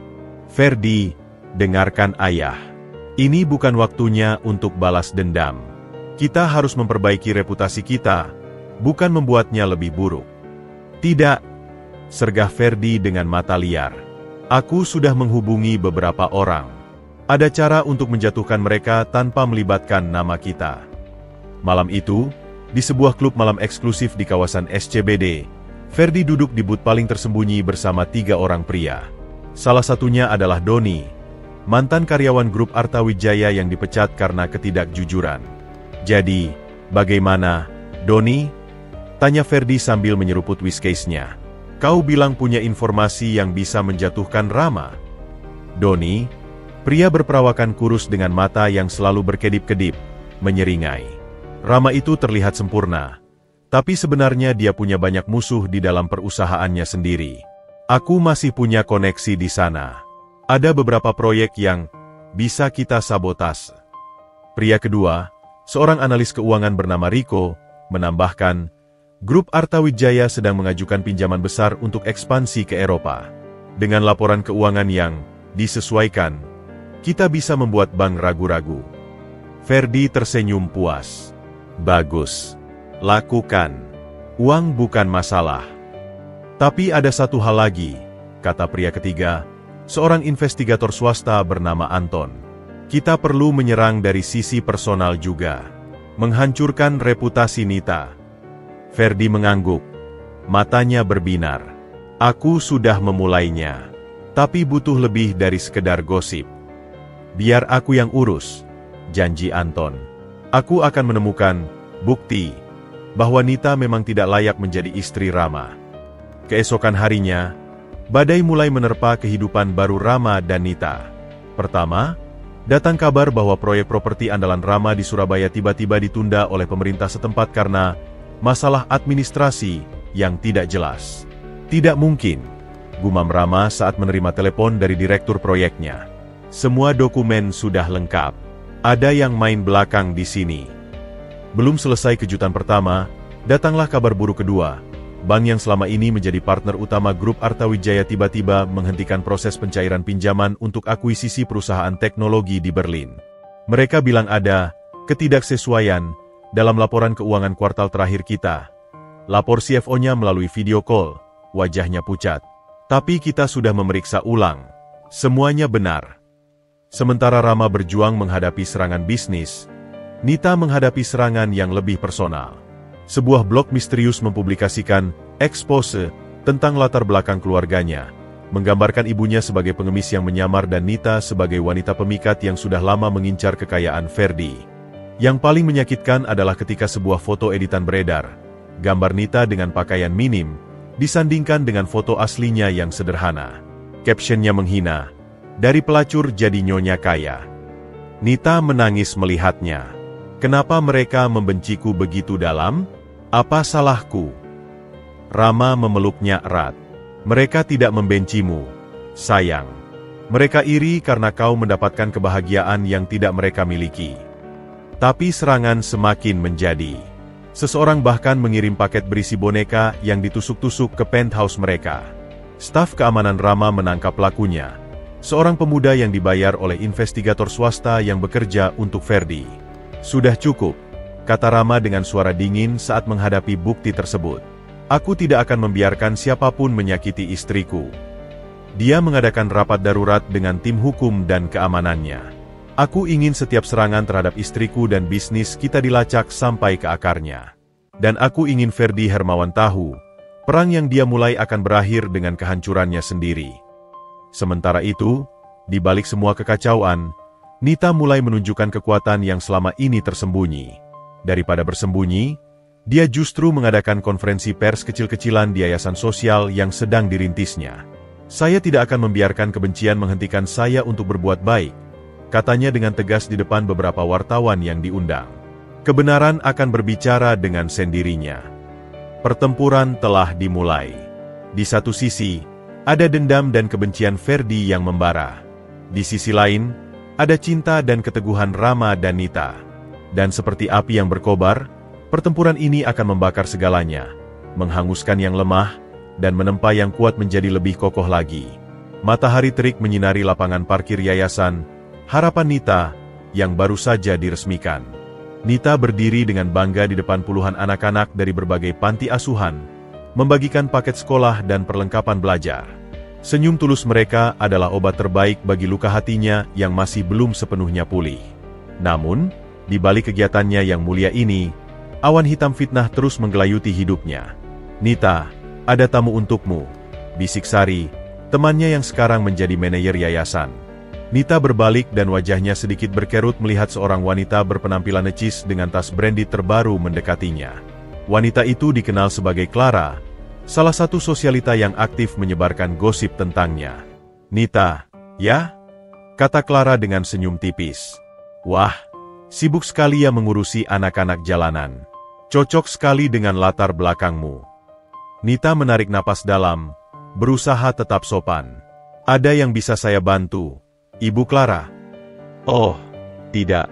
Hanya ingin melihat langsung kegiatan sosialmu yang terkenal itu," jawab Clara sambil matanya menyapu seluruh area dengan sinis. "Tapi, boleh aku bertanya sesuatu? Benarkah dulu kamu dan Rama sudah dekat, bahkan sebelum pernikahanmu dengan Ferdi dibatalkan?" Nita merasa dadanya sesak. "Itu tidak benar. Rama adalah sahabatku."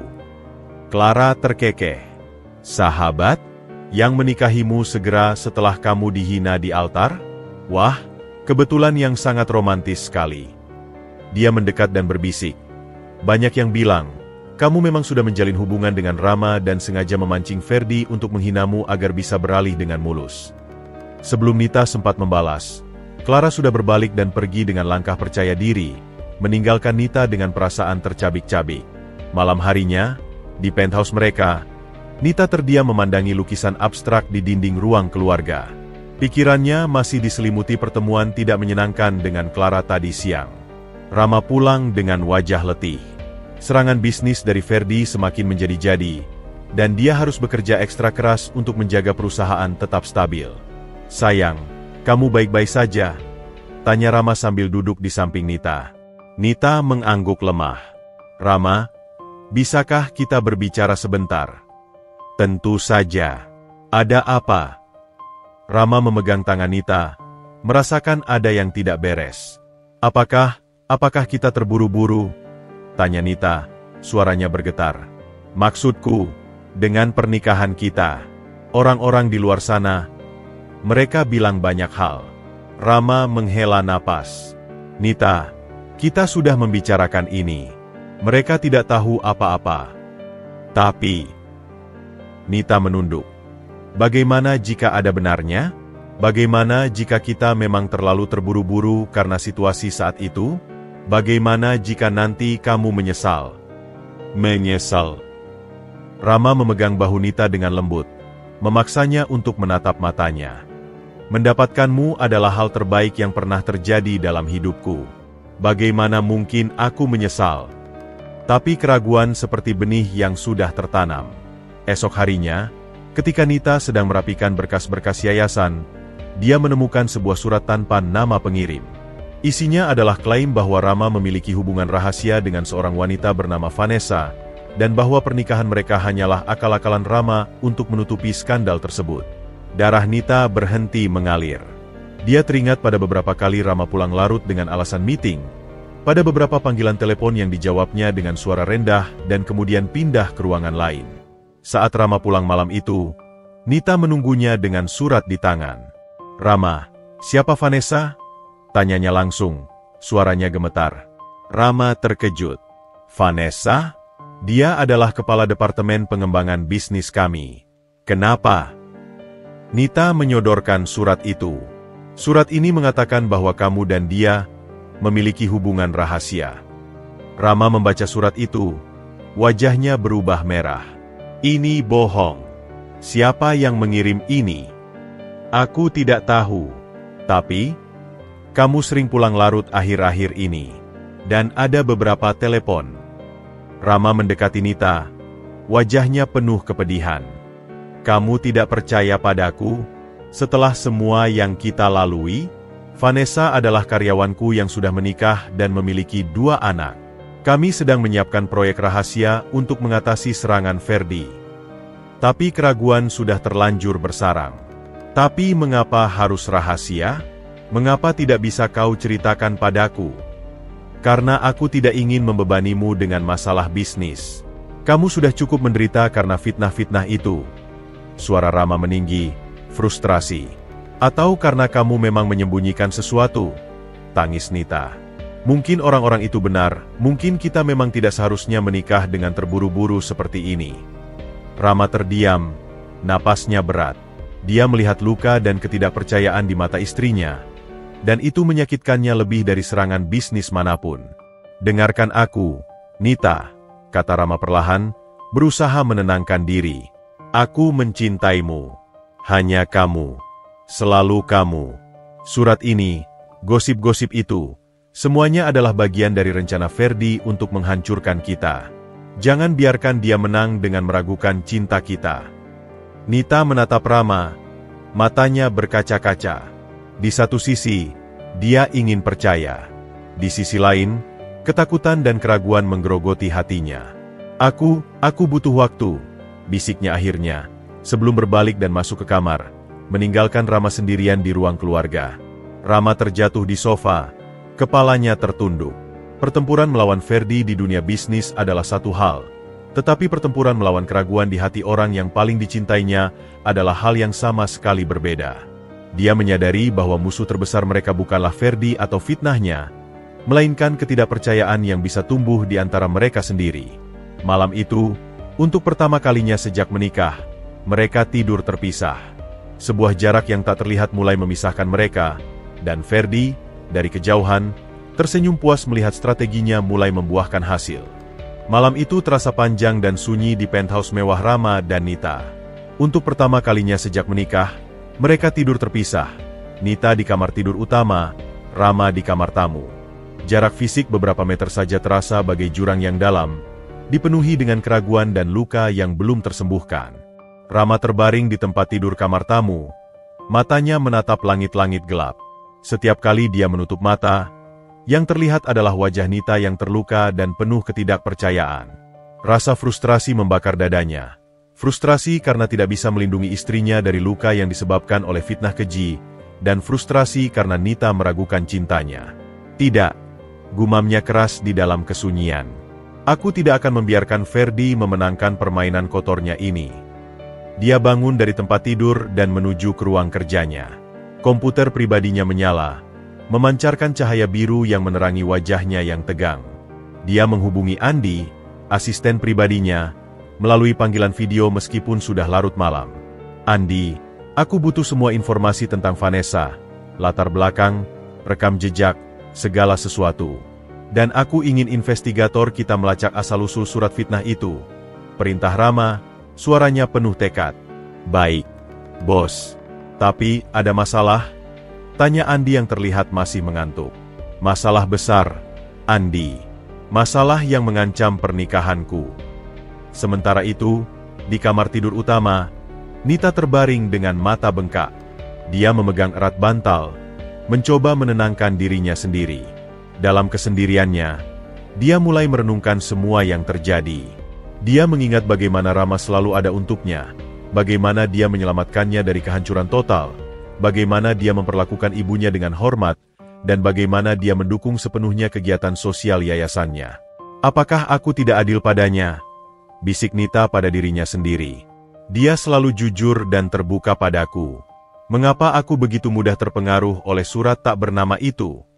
Pikirannya melayang kepada Ferdi, bagaimana dia selalu penuh rahasia, bagaimana dia sering membatalkan janji dengan alasan yang tidak jelas, bagaimana dia memperlakukan keluarganya dengan merendahkan. Perbandingan itu membuatnya tersentak. Rama adalah kebalikan dari Ferdi dalam segala hal. Keesokan paginya, suasana di penthouse masih tegang. Nita dan Rama bertemu di ruang makan, tapi hampir tidak ada kata yang diucapkan. Mereka seperti dua orang asing yang kebetulan tinggal di tempat yang sama. Tiba-tiba, bel pintu berbunyi. Andi datang dengan beberapa dokumen di tangannya. Bos, Nyonya. Sapanya dengan hormat. Saya sudah dapatkan informasi yang diperlukan. Rama menganggak. Silakan, Andi. Katakan di depan Nita. Dia berhak mendengar ini. Andi membuka sebuah map. Pertama, tentang Vanessa Halim. Dia adalah kepala departemen pengembangan bisnis kita. Sudah menikah selama 8 tahun dengan 2 anak. Suaminya adalah dosen di Universitas Indonesia. Tidak ada indikasi hubungan tidak wajar sama sekali. Dia mengambil dokumen lain. Kedua, tentang surat fitnah itu. Investigator kita berhasil melacak pengirimnya. Andi menatap Nita. Surat itu dikirim oleh seorang investigator swasta bernama Anton Wijaya, yang dibayar oleh. Dia berhenti sebentar. Ferdi Hermawan. Nita menutup mulutnya. Matanya membelalak. Ferdi. Ya, Nyonya. Lanjut Andi. Dan ada lagi. Kami juga menemukan bahwa semua gosip dan fitnah yang beredar tentang hubungan bos dan Nyonya sebelum pernikahan, semuanya disebarkan oleh orang-orang yang dibayar oleh Ferdi Hermawan. Rama mendekati Nita. Wajahnya lembut. Aku tidak pernah berbohong padamu, Nita. Proyek rahasia yang sedang kukerjakan dengan Vanessa dan tim khusus adalah upaya kita untuk melawan serangan bisnis Ferdi. Aku menyembunyikannya karena aku tidak ingin membebanimu. Nita menatap dokumen-dokumen yang dibawa Andi, lalu menatap wajah Rama yang tulus. Air mata mulai menggenang di matanya, tapi kali ini bukan air mata sedih atau ragu, melainkan air mata penyesalan. Rama, aku minta maaf, bisiknya. Suaranya bergetar. Aku seharusnya tidak meragukanmu. Aku biarkan kata-kata orang dan rasa takutku mengaburkan segalanya. Rama tersenyum dan mengulurkan tangannya. Tidak ada yang perlu diminta maaf. Aku mengerti. Mereka memainkan permainan kotor, dan kita tidak siap. Nita menggenggam tangan Rama erat-erat. Tidak. Aku seharusnya lebih kuat. Aku seharusnya ingat siapa dirimu. Pria yang menyelamatkanku, yang mencintaiku apa adanya. Andi tersenyum melihat mereka, lalu berkata, ada satu hal lagi. Kami juga menemukan bukti bahwa Ferdi sedang dalam masalah keuangan serius. Perusahaan keluarganya hampir bangkrut, dan itulah mengapa dia semakin nekat menyerang bos. Informasi ini seperti puzzle terakhir yang menyempurnakan gambar. Nita kini mengerti. Semua ini adalah buah dari keputusasaan dan kedengkian Ferdi. Setelah Andi pergi, Nita memandang Rama dengan penuh cinta. Aku berjanji tidak akan pernah lagi meragukanmu. Kita adalah satu tim, dan kita akan menghadapi semua ini bersama. Rama menarik Nita ke dalam pelukannya. Kita memang akan menghadapinya bersama. Tapi sekarang, izinkan aku menunjukkan padamu sesuatu. Dia membawa Nita ke ruang kerjanya dan membuka komputer. Ini adalah proyek rahasia kita. Kita akan meluncurkan program beasiswa untuk anak-anak kurang mampu, dengan namamu. Aku ingin dunia melihat siapa dirimu sebenarnya. Seorang wanita dengan hati mulia, bukan gambar yang diciptakan oleh fitnah Ferdi. Nita tersenyum. Air mata kebahagiaan mengalir di pipinya. Itu luar biasa. Dan untuk masalah bisnis, lanjut Rama, aku sudah menyiapkan kejutan untuk Ferdi. Tapi aku butuh bantuanmu. Apapun, jawab Nita tanpa ragu. Kau lebih memahami dunia media dan komunikasi. Aku ingin kau yang memimpin tim humas kita untuk membersihkan namamu, nama kita. Malam itu, mereka tidur kembali dalam pelukan satu sama lain. Badai fitnah telah menguji mereka, tapi justru membuat ikatan mereka semakin kuat. Mereka menyadari bahwa musuh terbesar bukanlah Ferdi atau fitnahnya, melainkan ketidakpercayaan antara mereka sendiri. Dan malam itu, ketidakpercayaan itu telah dikubur dalam-dalam, digantikan oleh komitmen yang lebih kuat untuk saling mempercayai dan melindungi. Kebenaran telah membebaskan mereka, dan kini mereka siap untuk melawan. Ruangan rapat utama di lantai 40 Menara Artawijaya dipenuhi oleh ketegangan yang hampir teraba. Di sekeliling meja rapat panjang dari kayu mahoni, duduk para direktur dan manajer senior perusahaan dengan wajah-wajah serius. Rama memimpin rapat darurat ini. Wajahnya tegas meski lingkaran hitam di bawah matanya menunjukkan betapa sedikitnya waktu tidurnya belakangan ini. Laporan dari divisi properti, ujar direktur proyek, Bapak Hendra, dengan suara berat. Proyek Residence 8 di Surabaya benar-benar terhambat. IMB ditolak dengan alasan teknis yang tidak jelas, padahal semua persyaratan sudah kita penuhi. Rama mengangguk. Jarinya mengetuk-ngetuk meja dengan ritme tegas. Dan dari divisi keuangan, CFO perusahaan, Ibu Maya, menghela napas. Pinjaman untuk akuisisi Tech Global di Berlin ditunda tanpa batas waktu. Bank menyebutkan ada anomali dalam laporan arus kas kuartal ketiga kita. Padahal laporan kita sudah diaudit oleh firma terpercaya. Anomali? Sergah Rama. Apa maksudnya? Menurut sumber kita di bank, jelas Ibu Maya, ada laporan paralel yang dikirimkan secara anonim ke pihak bank, yang menyebutkan adanya penyelewengan dana di beberapa proyek kita. Rama berdiri, berjalan mendekati jendela yang memandang langsung ke Menara Hermawan, gedung utama perusahaan keluarga Ferdi. Mereka tidak main-main. Ferdi menggunakan segala koneksi dan sumber dayanya untuk menghancurkan kita. Tiba-tiba, pintu ruang rapat terbuka. Nita masuk dengan percaya diri, mengenakan setelan bisnis yang elegan. Semua mata tertuju padanya. Maaf saya terlambat, ucap Nita dengan sopan sebelum duduk di sebelah Rama. Saya baru saja bertemu dengan tim humas kita. Rama tersenyum kecil. Istriku punya ide yang mungkin bisa membantu. Nita membuka tabletnya. Selama seminggu terakhir, saya dan tim telah menganalisis setiap serangan yang dilancarkan terhadap kita.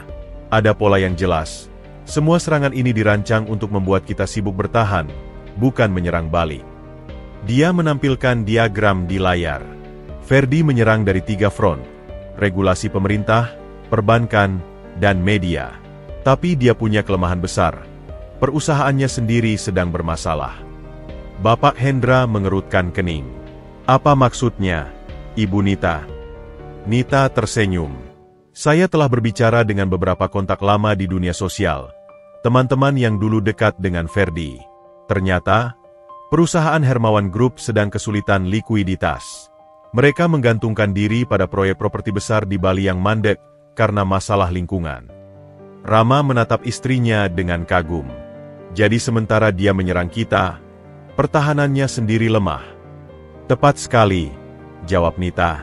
Dan saya punya proposal. Alih-alih bertahan, mari kita bantu mempercepat keruntuhan Hermawan Group. Ruangan menjadi senyap. Semua orang terkesima dengan strategi berani yang diusulkan Nita. Bagaimana caranya? Tanya Ibu Maya penasaran. Nita menampilkan dokumen berikutnya. Pertama, kita gunakan media untuk mempublikasikan kondisi sebenarnya Hermawan Group. Bukan sebagai balas dendam, tapi sebagai informasi kepada publik dan investor. Kedua, lanjutnya, kita bisa mendekati kreditor utama Hermawan Group dan menawarkan bantuan, dengan syarat tertentu tentunya. Rama mengangguk. Pikirannya bekerja cepat. Dan ketiga, Nita menatap suaminya. Kita beli saham mereka yang jatuh di pasar modal. Dengan harga yang tepat, kita bisa mengambil alih perusahaan mereka tanpa pertempuran langsung. Beberapa direktur terlihat ragu. Bukankah itu agak kejam? Tanya salah seorangnya. Tidak lebih kejam dari upaya mereka menghancurkan reputasi pribadi Ibu Nita dan menyerang bisnis kita dengan cara-cara kotor. Bantah Rama dengan tegas. Ini bisnis. Dan mereka yang memulai perang ini. Rapat berlanjut selama 2 jam berikutnya dengan perencanaan strategi yang detail.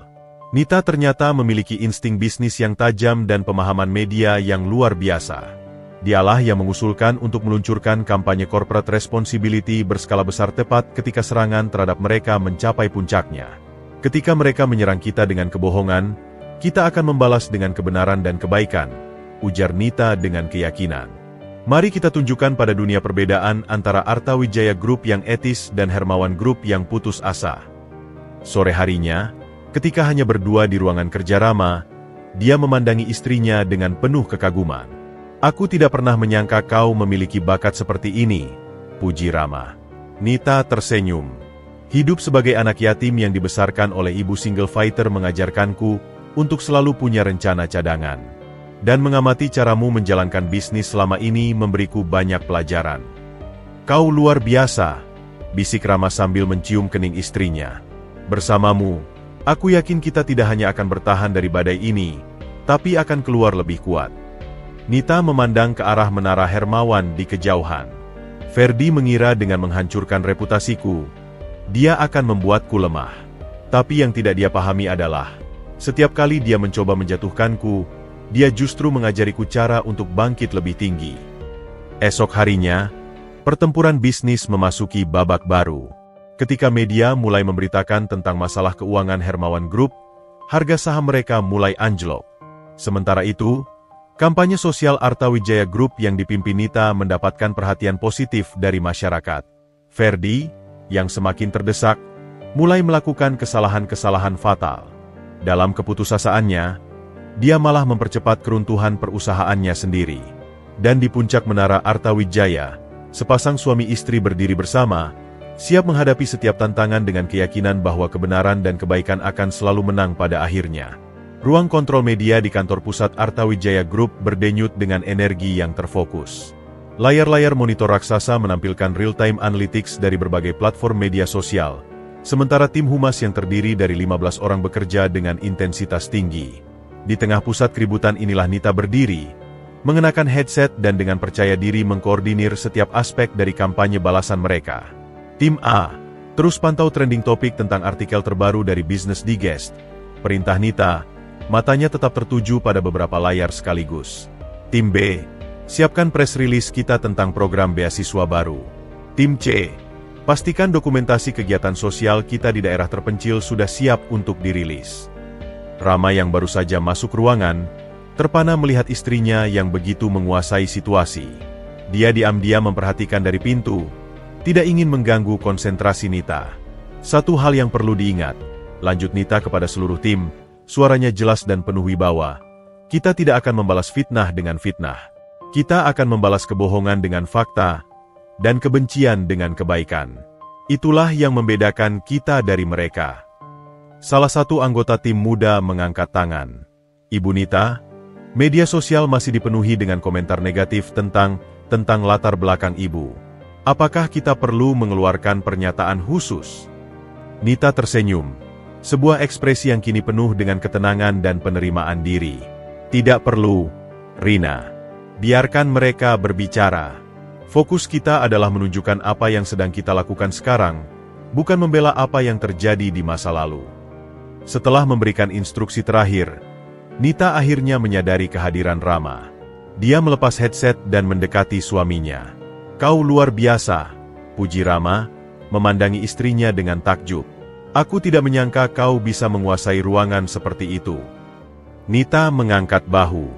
Hidup telah mengajarku bahwa ketika orang terus-menerus mencoba menjatuhkanmu, kamu punya dua pilihan, terus jatuh atau belajar berdiri lebih tegak. Aku memilih yang kedua. Mereka berjalan menuju ruang kerja Rama sambil membahas perkembangan terbaru. Ferdi semakin nekat, lapor Rama sambil membuka tabletnya. Dia sekarang menyebarkan rumor bahwa kita memanipulasi laporan keuangan untuk mengambil alih Hermawan Group. Nita duduk di sofa, wajahnya menunjukkan pemikiran yang mendalam. Sebenarnya, itu bukan ide yang buruk. Rama terkejut. Apa? Memanipulasi laporan keuangan? Bukan. Nita tertawa. Mengambil alih Hermawan Group. Dengarkan, dari penelitian kita, perusahaan mereka sebenarnya memiliki aset-aset properti yang bagus. Masalahnya adalah manajemen yang buruk dan utang yang menumpuk. Dia mengambil tablet dari tangan Rama dan membuka beberapa dokumen. Lihat proyek mereka di Bali, lokasi strategis, desain bagus, tapi terhambat masalah perizinan. Dengan koneksi dan pendekatan kita yang lebih baik, kita bisa menyelamatkan proyek itu. Rama duduk di sebelah istrinya, semakin terkesima. Kau sudah mempelajari detailnya? Tentu, jawab Nita. Aku juga sudah menghubungi beberapa ahli properti independen. Menurut mereka, dengan restrukturisasi yang tepat, Hermawan Group bisa diselamatkan. Tentu saja, bukan dengan Ferdi sebagai pemimpin. Mata Rama berbinar. Jadi maksudmu? Kita tidak menghancurkan mereka, jelas Nita.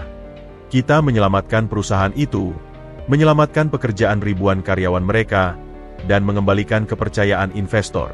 Tapi dengan syarat, Ferdi harus melepaskan kendali sepenuhnya. Strategi ini ternyata sangat brilian.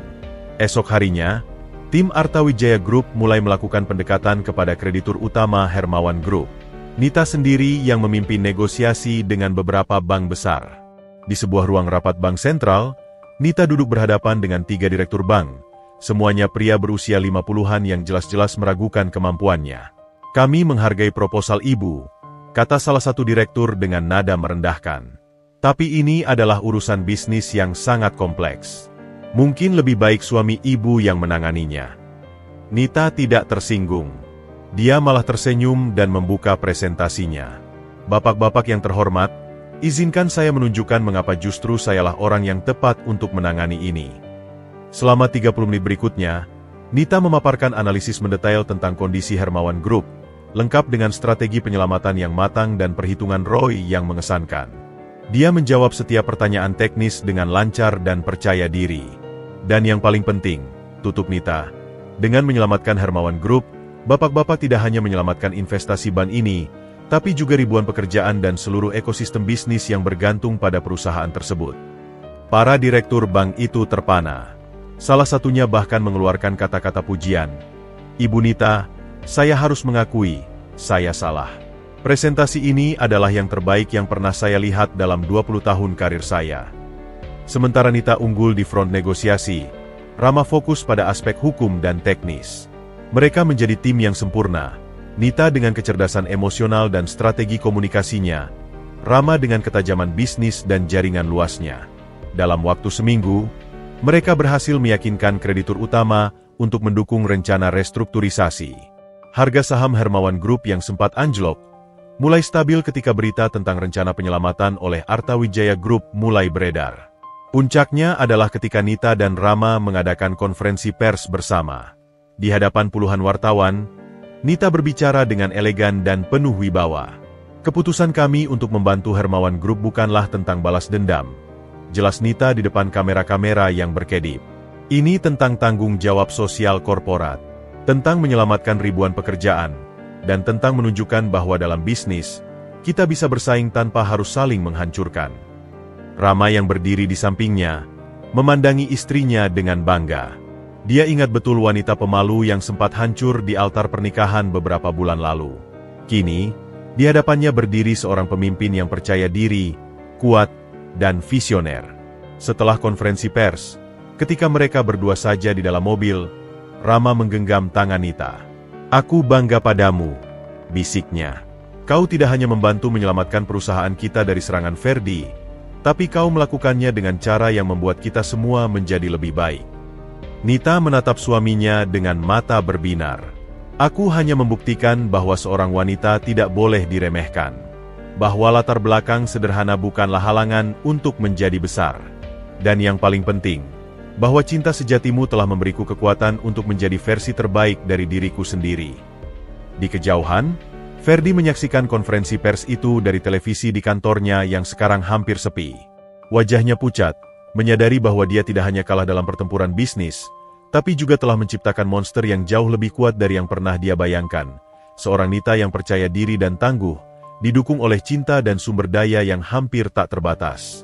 Kekuatan seorang istri yang dicintai dan dihargai, ternyata adalah senjata paling mematikan yang tidak pernah dia perhitungkan. 1 tahun telah berlalu sejak drama pernikahan yang menggegerkan seluruh kota.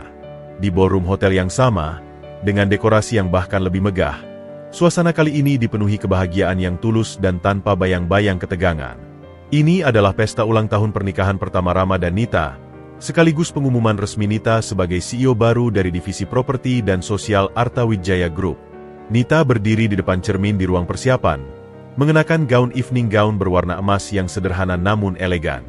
Perubahannya dalam setahun terakhir tidak hanya terlihat secara fisik, posturnya lebih tegak, matanya lebih berbinar, senyumannya lebih percaya diri, tetapi juga dari aura kewibawaan yang sekarang melekat padanya.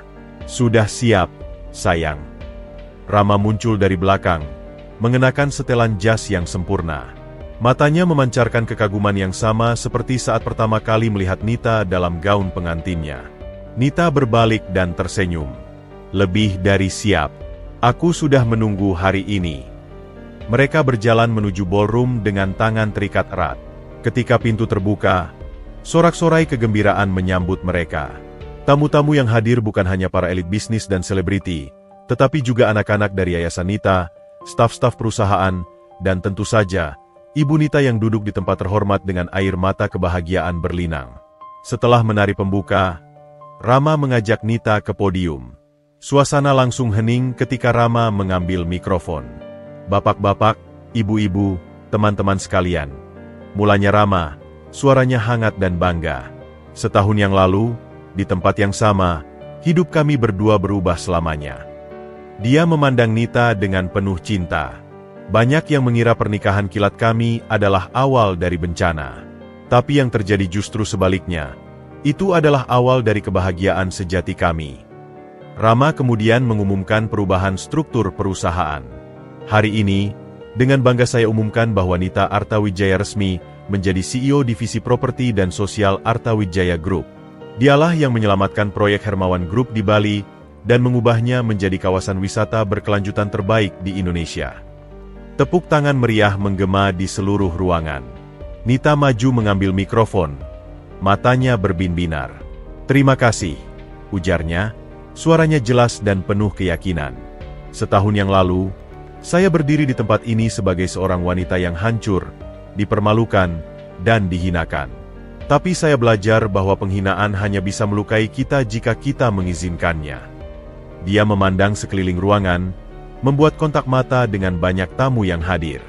"Yang terjadi setahun lalu bukanlah akhir, melainkan awal yang indah. Aku berterima kasih pada takdir yang membawaku pada suamiku, Rama, yang melihat mutiara ketika orang lain hanya melihat lumpur." Rama menggenggam tangan Nita lebih erat. "Dan akulah yang berterima kasih padamu, karena mau memberiku kesempatan untuk mencintaimu." Acara berlanjut dengan pengumuman program beasiswa besar-besaran untuk anak-anak kurang mampu, menggunakan keuntungan dari proyek Bali yang berhasil diselamatkan Nita.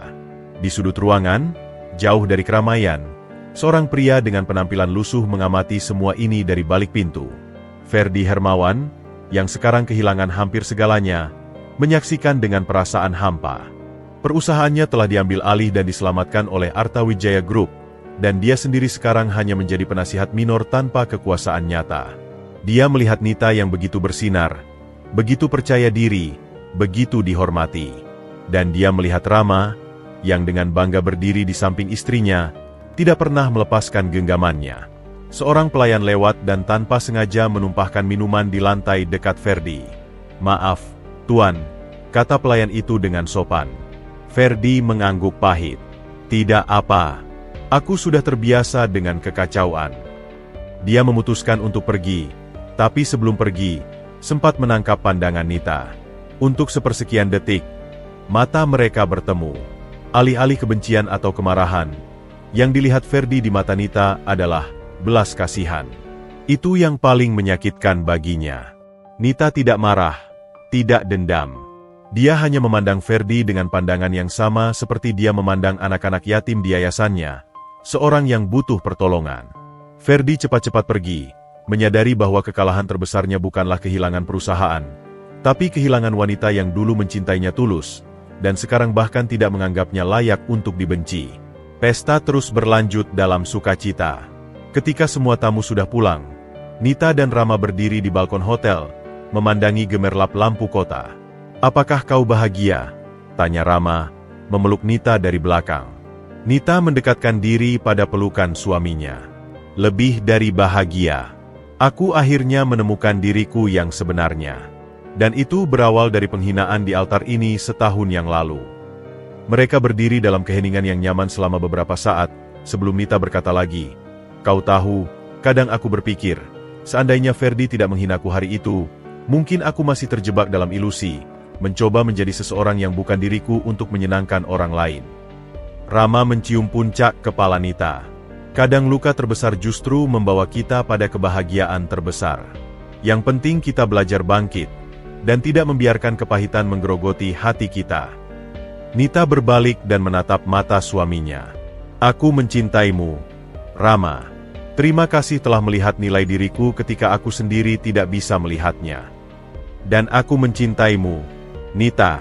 Terima kasih telah menjadi wanita kuat yang mengajariku bahwa cinta sejati bukan tentang memiliki, tapi tentang saling membangun." Di bawah sinar bulan, mereka berpelukan, dua jiwa yang disatukan bukan oleh kebetulan, tapi oleh takdir yang dirancang sempurna. Pengantin yang sempat dihina jelek dan digantikan posisinya, kini telah menjadi ratu dalam hidupnya sendiri, dikelilingi oleh cinta, penghargaan, dan pencapaian yang jauh melampaui impian terliarnya. Dan yang terpenting, dia telah menemukan suara hatinya sendiri, suara yang mengatakan bahwa dia cukup, dia pantas, dan dia layak dicintai apa adanya. Itulah kemenangan terbesar dari semuanya.